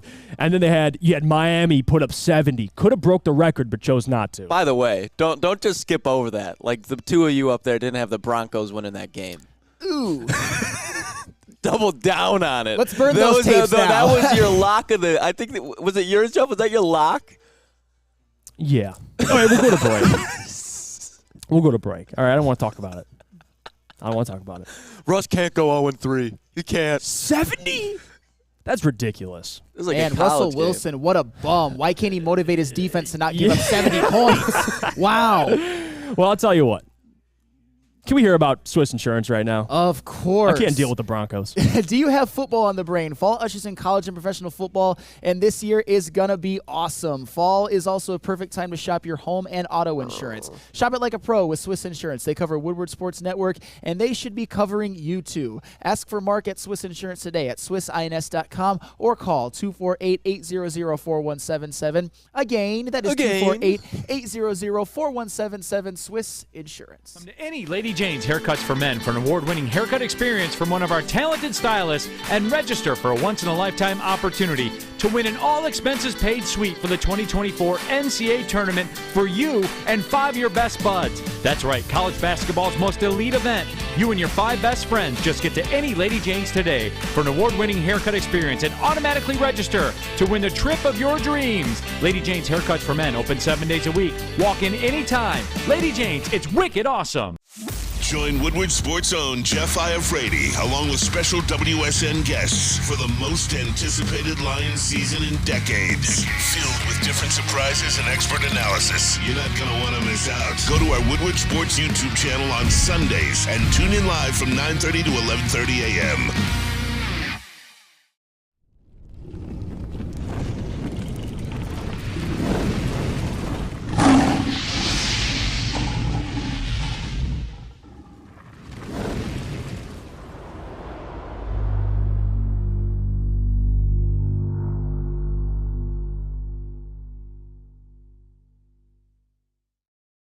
Just in time for football, Glorious Cannabis is dropping a new ice water bubble hash infused pre-roll called Honolulu Blue. It smells so good, as so I was told. It's like the whiff of the first playoff win in over 31 years. I'll tell you what, find them at Dispo Dispensary, 25% off. Use code WoodwardGlorious or visit www.gloriouscanna.com. Welcome back to the Morning Woodward Show here on the Woodward Sports Network. Just got done talking about that defense. Aiden Hutchinson had a lot of Lions discussions today. What the hell was that? Did not just do that. What the hell was that? It's just rock out. Rocking out, man. I had the camera set on him just when he did that. Can we get a replay of that? It was just flannel. It was just flannel being flannel. Made me laugh. I'm sorry. Oh, man. Saw, dude. Love doing a show with you, Lucas. Love it. Well, you know what? Let's get to some around the NFL. All right, we'll just disregard what we just saw there, okay? Guys, the NFC North is beside the Lions are kind of in this too because they needed to win as well. But these teams are holding on by a thread. Thread. The Packers needed to score 18 in the fourth quarter and shut out the Saints to win. Derek Carr got hurt at halftime. And Derek Carr got hurt. They needed Derek Carr to wreck his shoulder. Oh, and by the way, because I saw people under a bunch of comments just talking about the Lions and Packers next week, they're like, "Oh my God, don't freak out about the Packers. They were down Eldon Jenkins, Christian Watson, Aaron Jones." Yeah, so were the Lions. They were down Taylor Decker, David Montgomery, C.J. Gardner Johnson, Kirby Joseph. So the Packers, I'm excited to head into Lambeau. I really am because I feel like the pressure's on them too. Oh yeah, it's on them. Now, let's talk about some results here because the Packers, like I said, scored 18 in the fourth quarter, snuck out with a win. You had the Bears get completely annihilated, losing 41-10 to the Kansas City Chiefs, and it took a late touchdown to DJ Moore to make that thing even close. They almost were just completely shut out on the road. And you had Travis Kelce with Taylor Swift up in the where the family sits in the suite. I know JB was over there crying. You know, it's unfortunate. JB and Taylor Swift did not last very long. But JB, Travis Kelce caught a touchdown in front of her. I think she's as good as gone. She's as good as gone.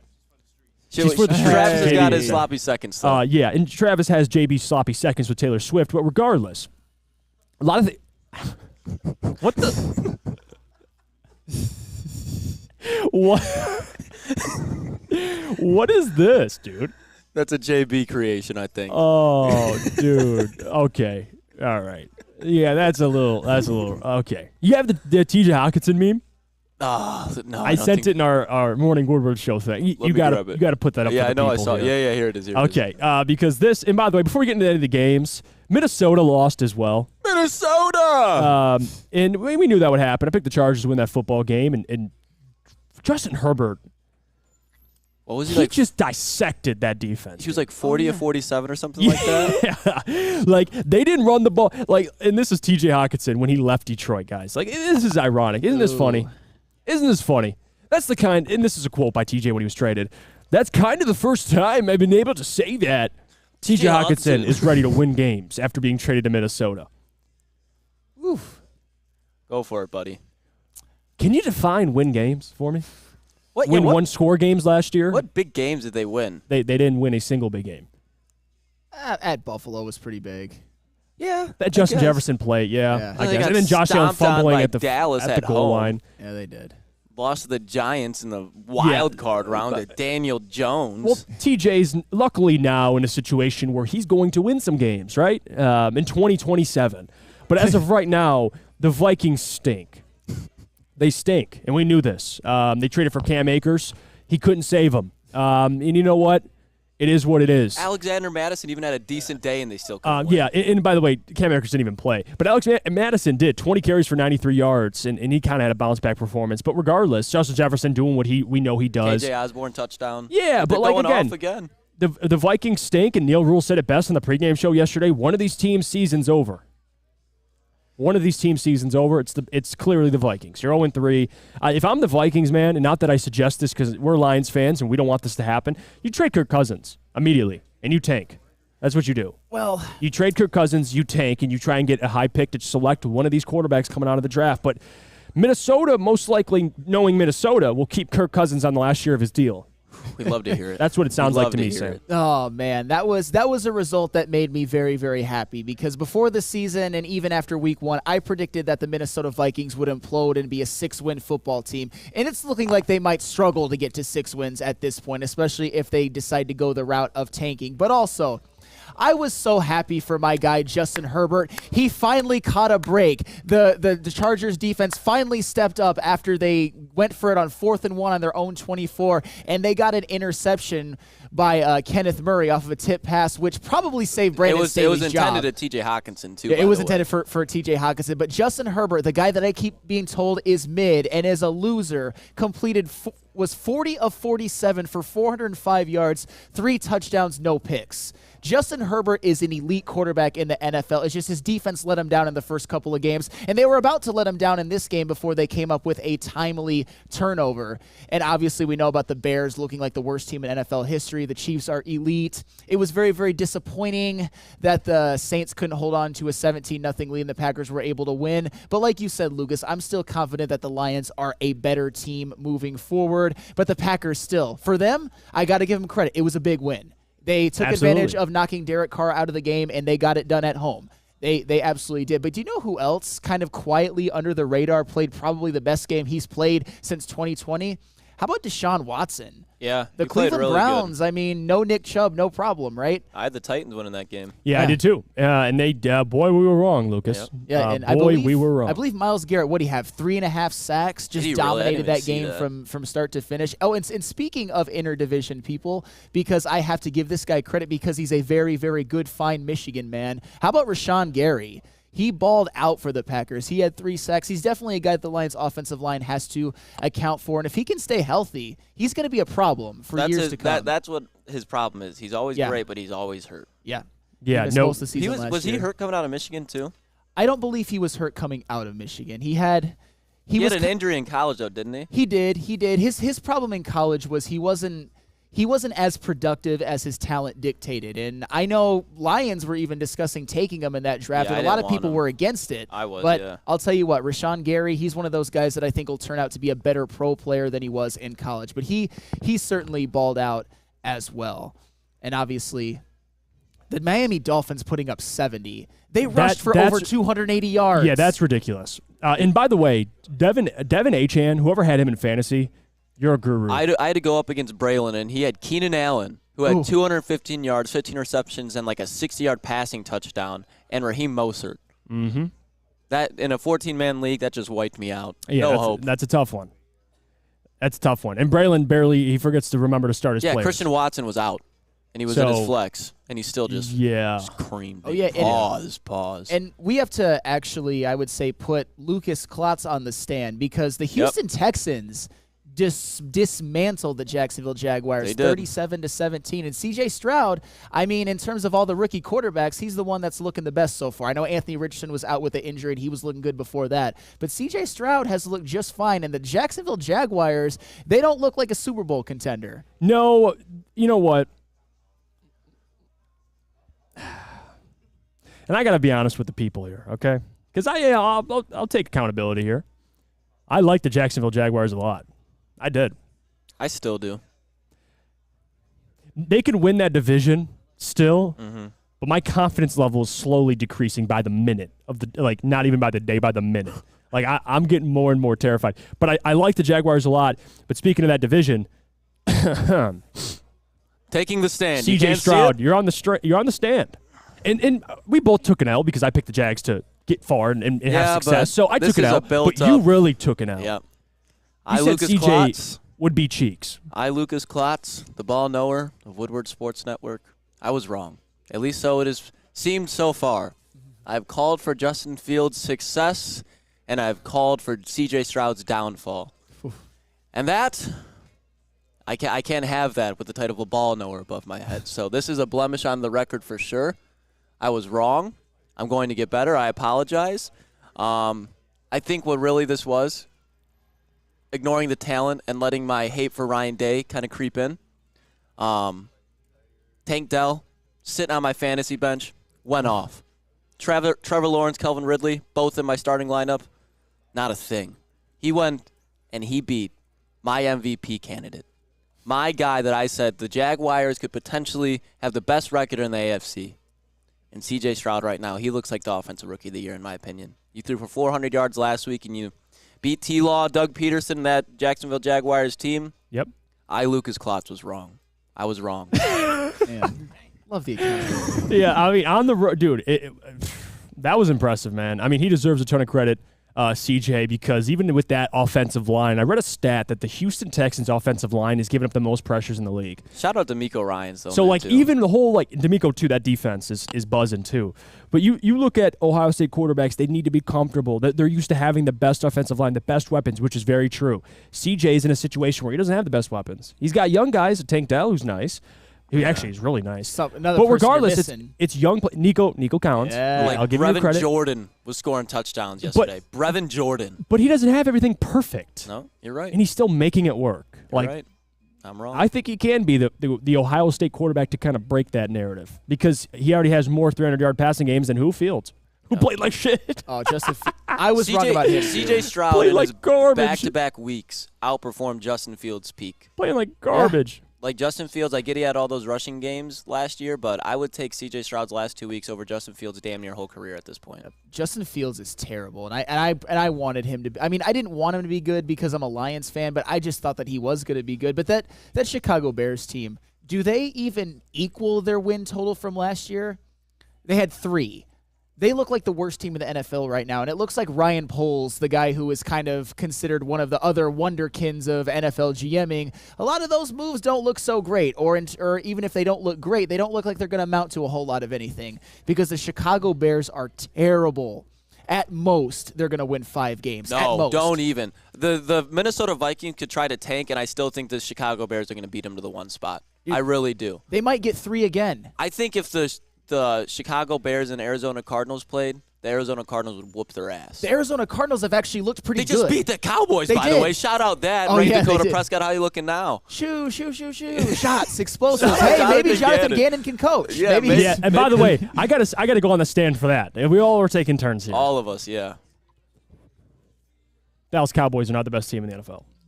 Oh, yeah, that's right. Oh, yeah, you did say they were. You fraud. San Francisco 49ers are. And you know I hate the Cowboys. I want to preface it. I tried to be fair and say what I've seen so far from the Cowboys, they're dominant. I'll give them the benefit of the doubt and put them as the number 1 team in my power rankings, which we'll do top 10 teams tomorrow. But, boy, the Cowboys are going to cowboy. Something always happens, as Bart Scott said. Yeah. Who said that? Bart Scott, when Trayvon Diggs tore his ACL, he goes, something always happens. That was out of pocket. All right, that was out of pocket. But you lose to the Arizona Cardinals and Jonathan Gannon, pew, pew, pew, shots. You deserve to be fired. Well, that was ridiculous, man. I will say this. I got to call my guy out. A lot of people were giving Bart Scott a ton of flack for what he said about Trayvon Diggs. I want that same energy for one Sam Stick Day, who basically did a jig and was like, yay, oh my God, best day of my life when Aaron Rodgers tore his Achilles. Bad people. Bad people. Seriously, though, Dak Prescott just lost to Josh Dobbs.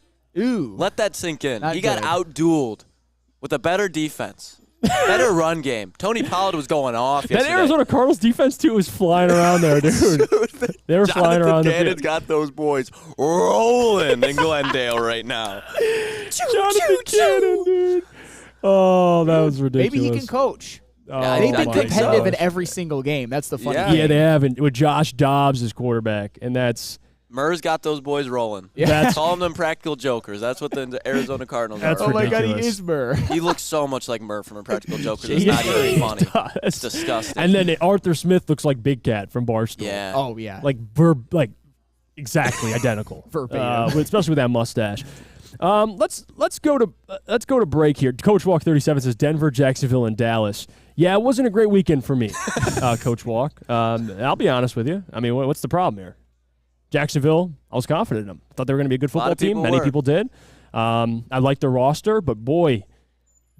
And that Trevor Lawrence deserves a lot of that blame too. Like, he hasn't looked great either. And then Dallas, I don't want to say that was my team. I'm not doing that. I had them 1 week on number 1 in the power ranking, so I'm not even that with says Dallas. a lot, though. What? The San Francisco 49ers. It was close at that point. It was close. You're like, come on. The only thing the Cowboys had going against them was it's the Cowboys, which I 100% agree with. And the And I teams made that that they were mistake. playing. I did. I made that mistake. I fell for the bait. They I put played them the as number 1. almighty New York Giants and the almighty Zach Wilson-led New York Jets. Yeah. Meanwhile, the 49ers played Sean McVay and the L.A. Rams, and then they went into Heinz Field with Mike Tomlin and laid an egg on him. Yeah. That's true. Very As you true. say, context matters, huh? Mason Leach says nobody should ever follow Jeff's picks. I wouldn't go that far. All right, I've been pretty. Listen. I've been cooking. This year has been rough. I think last year I was on fire more often than I was this year. It's been rough, but we'll see how it plays out, guys. Still week 3. Still Long week season 3. ahead. Let's go to break here. When we get back, we'll preview Monday Night Football. We'll get our picks in. Of course, mine are just irrelevant, but we'll get our picks in. And then, of course, we'll get to Lunch Trading with Lucas and then Mailbag. But first, I got to tell you about our friends over at Planet Fitness because, guys, Benito Jones looked like he went to Planet Fitness on Sunday, man. He was flying around that field. And again, Planet is the home of the judgment-free zone. And at Planet Fitness, you'll experience a squeaky clean gym that has tons of equipment. And for more information, visit your local Planet Fitness or www.planetfitness.com for more information. Now, coming to Woodward Sports, Woodward and Main Street, the Woodward Sports Network Detroit Lions show. Catch Gabrielle D. Phillips, Matt Broder, and Terry Foster for all the latest news on your Detroit Lions every week. Only on the Woodward Sports Network YouTube channel and woodwardsports.com. Since the dawn of moving people, Chevrolet has led the way. The world of transportation is changing. At Feldman Chevrolet, we are leading the charge forward. With every electric vehicle, every mile traveled, one Feldman at a time. The company that puts more Chevys on Michigan roads is now the #1 name for Chevy electric vehicles. Brace yourselves, Detroit. As the sun begins to set, 2 of Woodward Sports' brightest young stars will be taking the mic for a brand new show. Woodward Nights with Booner and Broder. The dog days in Detroit are over, and the boys are unleashed. Join in on the banter and hop on the bandwagon of the #1 night show on the internet. Tune in to the Woodward Sports YouTube channel every weeknight from 8 to 10 p.m. Woodward Nights with Booner and Broder.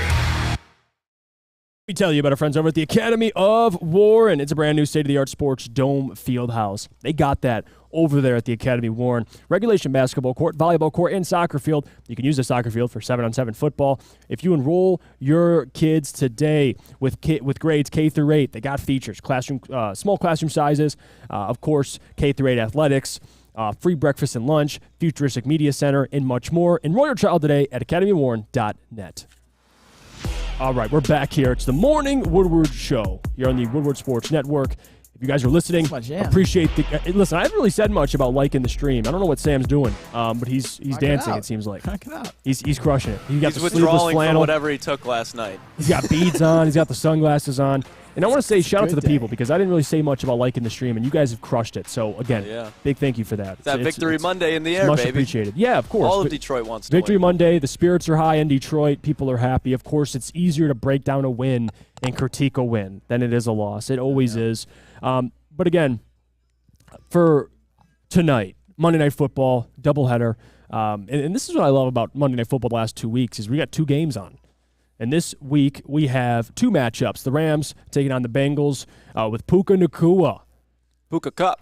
Puka Cup, as I was told. A guy who is just putting up Madden numbers through the first 2 games. And then, of course, you have the Eagles and the Bucs, 2-2-0 teams.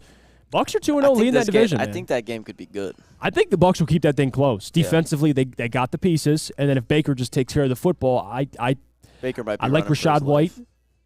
They got a pretty good running back. What'd you say, Lucas? Baker might be running for his life, though. He may be. They got to get the ball out of his hand He may quick be. for sure. Now, I'll ask you guys this. And Mason Leach says 2 games on a Monday is stupid. Oh, could my see God, that. I hate them. I mean, I can see. I like it more football, but I get for people it's not prime time. Technically, you got 2 games. You're focusing back and forth. If you want to do 2 sucks. games, that's fine. But why run them like while they're in the middle of each other? Like do one game at like 6 o'clock. Cool, that game's over. Right. Let's do the next one at like 8:30. But don't run them at the same time. It's the most discombobulated thing to try to watch football. It's just annoying. And both games happen to be shitters most of the time when they do this too. Right.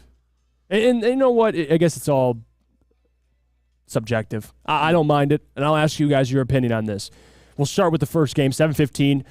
Eagles taking on the Buccaneers. They travel to Tampa to take on the Buccaneers. I got a little parlay in, a small little one. It's like a couple dollars, throwing on some Eagles players. A.J. Brown to have a good game because I think it's due time that he has one of those games. I think his over-under on receiving yards is like 67.5. He always goes slam off that on over. prime time too. Yeah, prime time. I got A.J. on the over and a touchdown score. So, again, I got the Eagles winning this game, but I'm with Lucas. Right now the line is -5 Eagles, and they're on the road. Technically, they're about a touchdown favorite if they were on, obviously, if they were at Philly.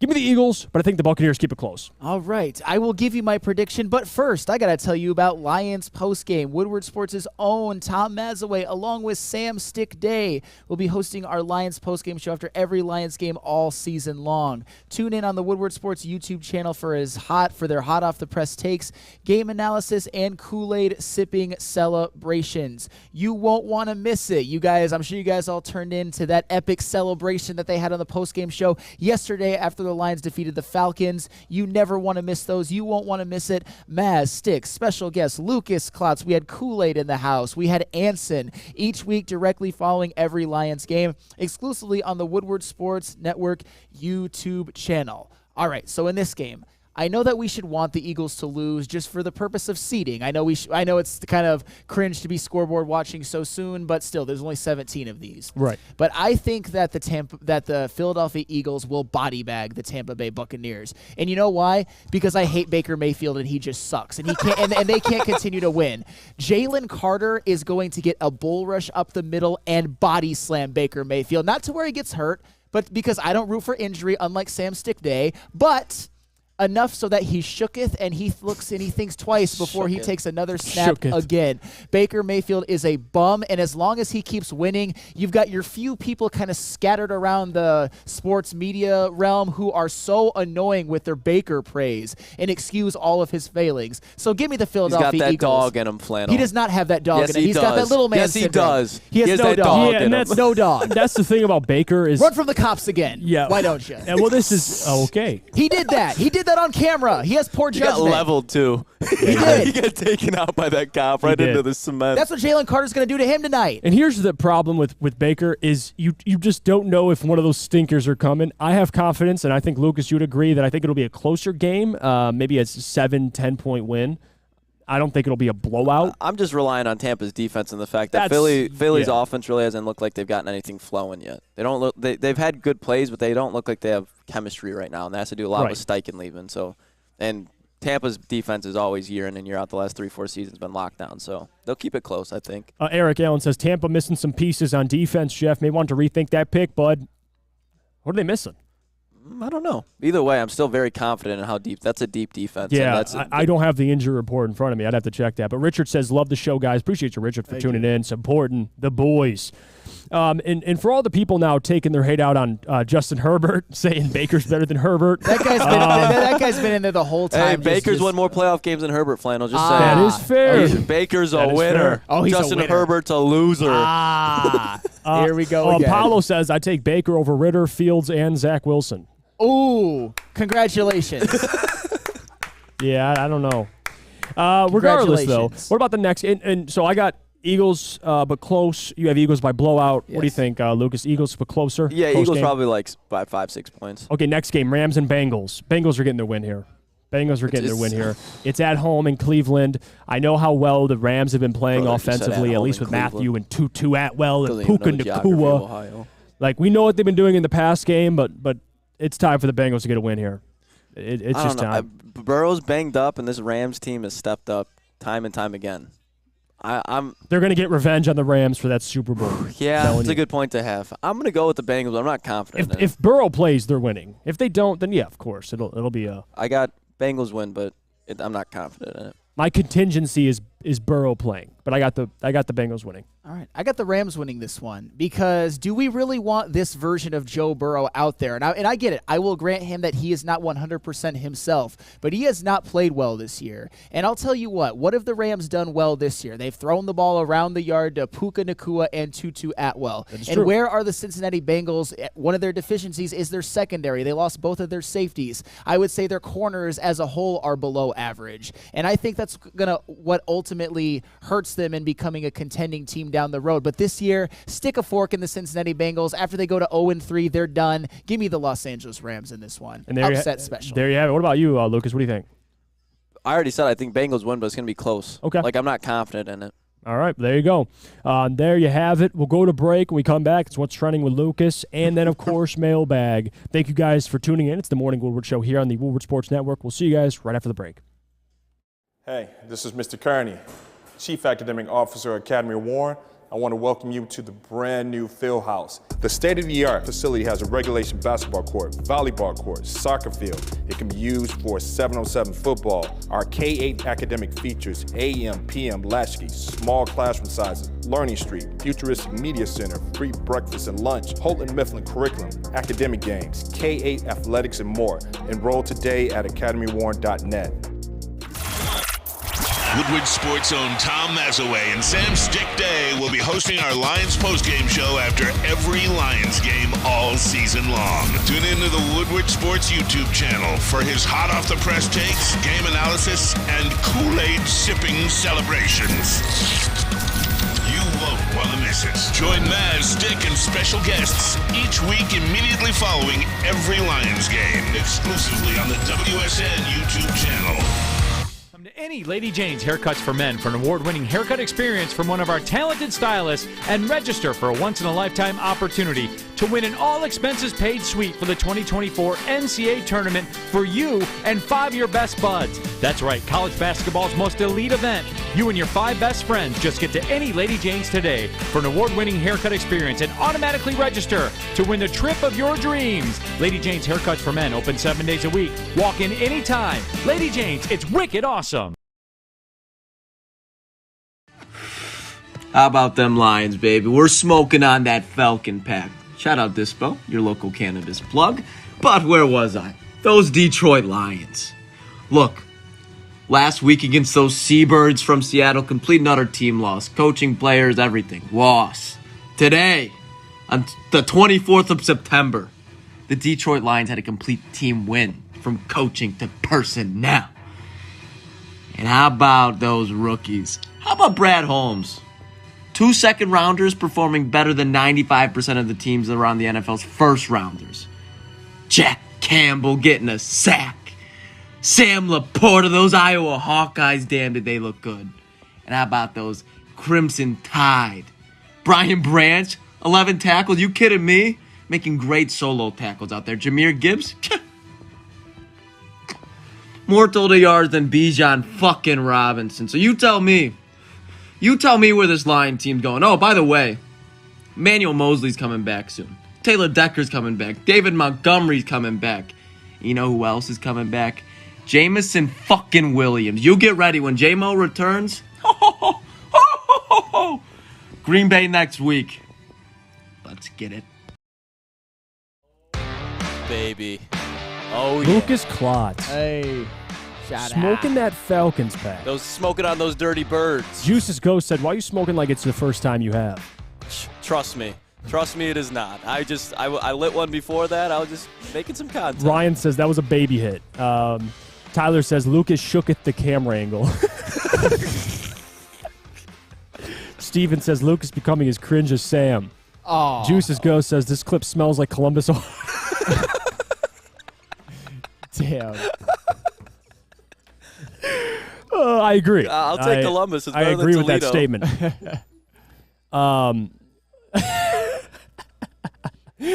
Oh, I love that, man. Don Beat says Lucas giving me Soprano vibes. There we go. Detroit Steve, this needs to be a weekly segment.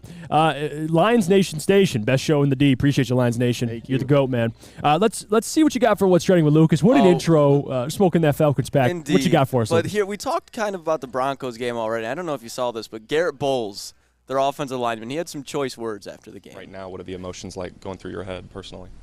Shit. Shit. It's tired of losing, man. I've been here for 7 years, and all I've done is lost, and it's frustrating. I've been here for 7 years, and all I've done is lost. Man, when is the Denver Broncos, when are they going to pick up their first win? When do you think that'll be? This weekend. Well, who do they play? Do you know? At Chicago. Oh, so that's gonna be a matchup. Chicago could win that too. I don't want to talk about Denver. I'm done. When do they win their first game? I don't give a shit. Yeah, you do. That's your boy Russell Wilson. No, my boy Yeah. Sean Payton. I thought Sean would. That's your boy Sean Payton. Yeah, I'll take that. So when did your boy Sean Payton get his first win? I don't fucking know. I don't fucking know. The Broncos, that dumpster fire. JB, that's that I feel bad for that dude, man. I feel bad for that dude. And by the way, all the comments on that video were like, "This dude's a holding call every play." Like everyone's commenting at all him. I've done is lost. He has no wins under his resume. Oh man! But another thing I kind of want to bring up, and just because I don't want people giving up on him yet, because he's been a hell of a quarterback so far. I took this video so they can't copyright us on this, so we'll make sure of that. But Sam Howell, he had a rough outing yesterday, but I still have immense faith in him, and it's because of plays like this. Look at this man. And he's still moving. He's still moving. Not to mention the arm talent that he has. I think Sam Howell is going to be just fine. I'm still confident in my pick that he's going to lead the NFC East in passing yards. And I truly do think with Eric Bieniemy and Sam Howell, the Commanders have the quarterback of the future. But a lot of people flamed him yesterday after he threw 4 interceptions. I don't even think he threw for a touchdown if he ended up doing it. But what are your thoughts on Sam Howell after yesterday? Garbage. Oh, my God. Yeah. No, I'm kidding. I'm not kidding. He played like garbage, but I think he's fine. I mean, again, this is his first full year starting, so you're going to have a couple of those stinkers. I mean, is Sam Howell going to lead the NFC East in passing yards, like you said? I mean, we'll see. He will. Yeah, he will. Okay. No, I bet Okay. he will. He'll probably lead it in picks, too, but regardless. Yeah. No, actually, no, Dak Daniel Prescott's Jones in that division. and Dak Prescott are in Yeah, the Dak NFC Prescott East. is in that division. That's fair. That is very fair. Threw one I yesterday. still got some hope for Sam Howell. I wasn't sold on him being a franchise quarterback, but again, there's some guys that are kind of teetering that JB franchise quarterback or just current quarterback. JB just handed me this. This is a quote from Sam Howell after the game. The sun will come up tomorrow. Oh, dear God. Guys, Sam Howell's leading the NFL in interceptions this year. It's off Book one it. game, though. Book it. But it was a terrible game. We're being a little bit too Over easy your on hero, those- Baker Mayfield? Yeah. Hey, listen. Yeah. He had a for sure. stinker. We'll see what happens. It's his fourth stinker. start. That's a bad Fourth, stinker. fifth start.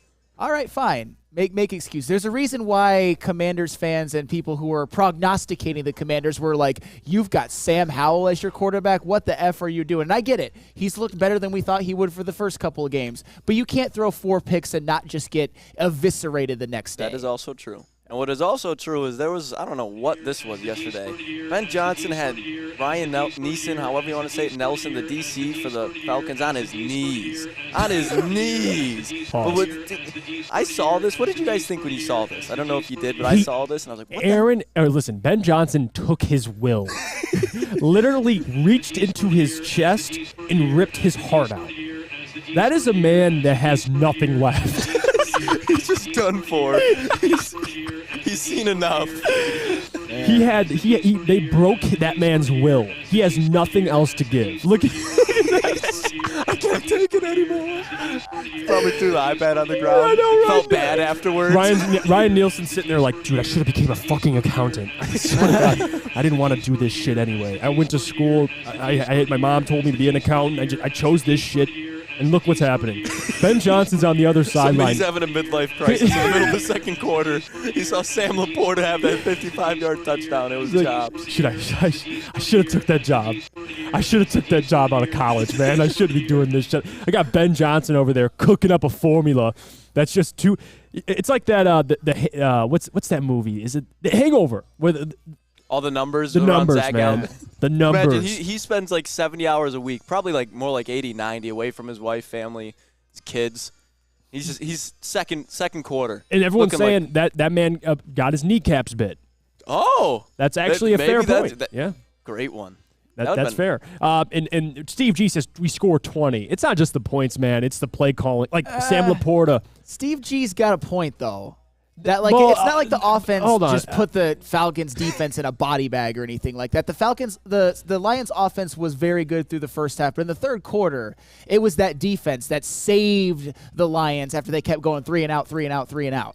I'm just saying. Did the Falcons have a sack yesterday? No, they did not. Nice. Let's bring that up. See it. Okay. No sacks. Very good. And had explosive plays, which Ryan Nielsen was in that locker room going, guys, we can't give up explosive plays. Fast forward, Laporta's butt naked. Right after Khalif Raymond was wide open. And then Khalif Raymond was wide open. We'll do the same exact thing, just we'll put it on the other side. That's what I'm talking. I guess the play calling, because Ben Johnson had a hell of a game play calling. You talk about the point score and all that, but they had a couple plays that just missed. Like, I'm telling you, it was a good game all around. Yeah, they didn't score 30. But they outplayed that defense. They did all week with fourth down. With backup offensive linemen and some starters out. So, I get it though. They didn't score 40, so it's not pretty. Like I get all that, but regardless, good game by the offense. Let's just say I think we gave the most praise to the appropriate people today. You can take that for what you want to take it for. Yeah, and like you talk about the penalty, and Corey Berry brought it up. Offense had way too many penalties. Backup offensive lineman. It was a tough game, but they did enough to win. That's all that matters. They did. I think to be fair, the defense deserves a ton of credit. Sure, they do. Sure. Let's go to break here. We're a little over. We'll get to mailbag, but first I got to tell you about our friends over at SMA, at SMA, because the sports marketing agency helps spread awareness about mental health and substance abuse. Their podcast, This is the S Word, helps fight the stigma about mental health. Visit thesportsma.com for more information. Brace yourselves, Detroit. As the sun begins to set, two of Woodward Sports' brightest young stars will be taking the mic for a brand new show. Woodward Nights with Spooner and Broder. The dog days in Detroit are over, and the boys are unleashed. Join in on the banter and hop on the bandwagon of the #1 night show on the internet. Tune into the Woodward Sports YouTube channel every weeknight from 8 to 10 p.m. Woodward Nights with Spooner and Broder.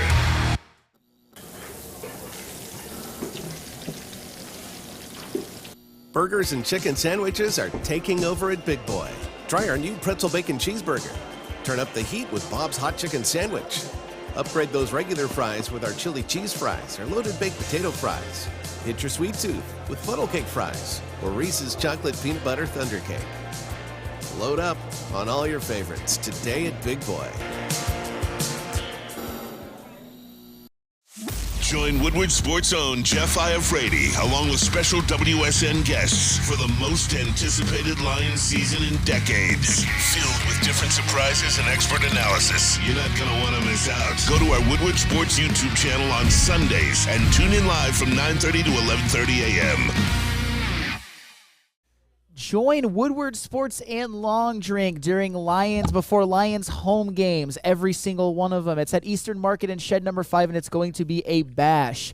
This next one will be in the home game against Carolina, and it will go from 9:30 a.m. until game time. The official Lions tailgate is back and better than ever. How would you like to pregame it with Woodward Sports and be treated like a VIP? Food, beverages, and entertainment all included. Get your tickets online today at bullseyeeventgroup.com or win some from Woodward Sports today. Just subscribe to our YouTube, follow us on Instagram, and direct message Lions VIP. Let's get to mailbag, and then we'll close out the show here. First question coming up here from mailbag, and this is it's a good question to start us off. Braden Black, mailbag, is Brian Branch in top 3 for Defensive Rookie of the Year? He's up there. Yes. Yeah, for sure. How did Will Anderson do yesterday, Flannel? He had a couple of quarterback hits. He didn't have a sack. He played well, he's though. top. He's top 2 then, in my opinion. Top 3, yeah. Yeah, Brian Branch is in the race, guys. Like, he's for sure. Now, for a DB to win it, you got to have a hell of a year. Hell of a year, especially with some pretty good edge rushers in this class. But, yeah, Brian Branch is in the conversation. As of right now, he is. Let's see. Jordan says, mailbag, where does Brian Branch stand? It's another one. Everyone's asking about him in Defensive Rookie of the Year. Guys, he's in that conversation. Like, no doubt about it. The away fan mailbag, why did we not have any folks from WSN at Redwings training camp? Let's fix that for next year. Need more hockey and baseball and basketball on WSN. Trust me, I'm with you, the away fan. We're going to talk all sports in the coming months. It's just tough because you gotta cater to the people. It's what this business is about. The people want to hear about the Detroit Lions. Not saying they don't want to hear about anything else, but especially during this time, it's Lions dominated. And this is how we approach it, and this is how we will approach it. But when the Redwings and the Pistons, of course, when they start, of course we'll be talking about all teams because this is a Detroit sports show. Greg Rounds, mailbag. Anzalone deserves a lot of credit for how good of a job he's doing. He's all over the field. Hell yeah, he does. Yeah, Anzalone, man, he stepped up. Yeah, he stepped up. He did. And I love think that hit he put on Ritter early in the game when they ran a read option with Desmond fucking Ritter. And Anzalone blows him up into the sideline. Aaron Glenn goes down too.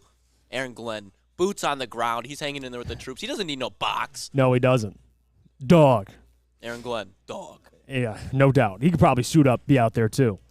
Don Beats, mailbag. If the Lions win Thursday, is it official that the North is finally ours? No, I wouldn't say that. Just because Don Beats is it's a long season, man. Anything can happen. You can have leads in your divisions, and then you crumble late in the season. We've seen that before as Lions fans with Jim Caldwell. But regardless, should they win their division? Yes. Are they the best team? Yes.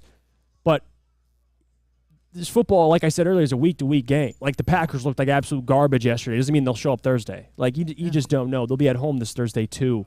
But it would be a good measuring stick. If you can get your first divisional win Thursday against the team that I think is the only competition to the Lions, it sends a message. Yeah, the Packers are 100% the only competition because the numbers say that when you're 0-3, you're done. And the Vikings and the Bears are certainly both 0-3, and the Bears are probably going to be a 2 or 3 win football team. Mm-hmm. And yeah, it would have been nice if the Packers would have just not came back on the Saints yesterday and won that game. But still, if the Lions win this game, I'm not saying that the division is the Lions for sure, but it puts them firmly in control. Their only other matchup with the Packers the rest of the season would be at home. So I think this win would go a long way in the Lions kind of wrapping up the division rather early this year. But, it's still a lot of football to be played. A lot of football to be played, no doubt about it. Big Dan Davis, mailbag. After Gibbs' performance, does that earn him more carries even after Monty returns? Yes.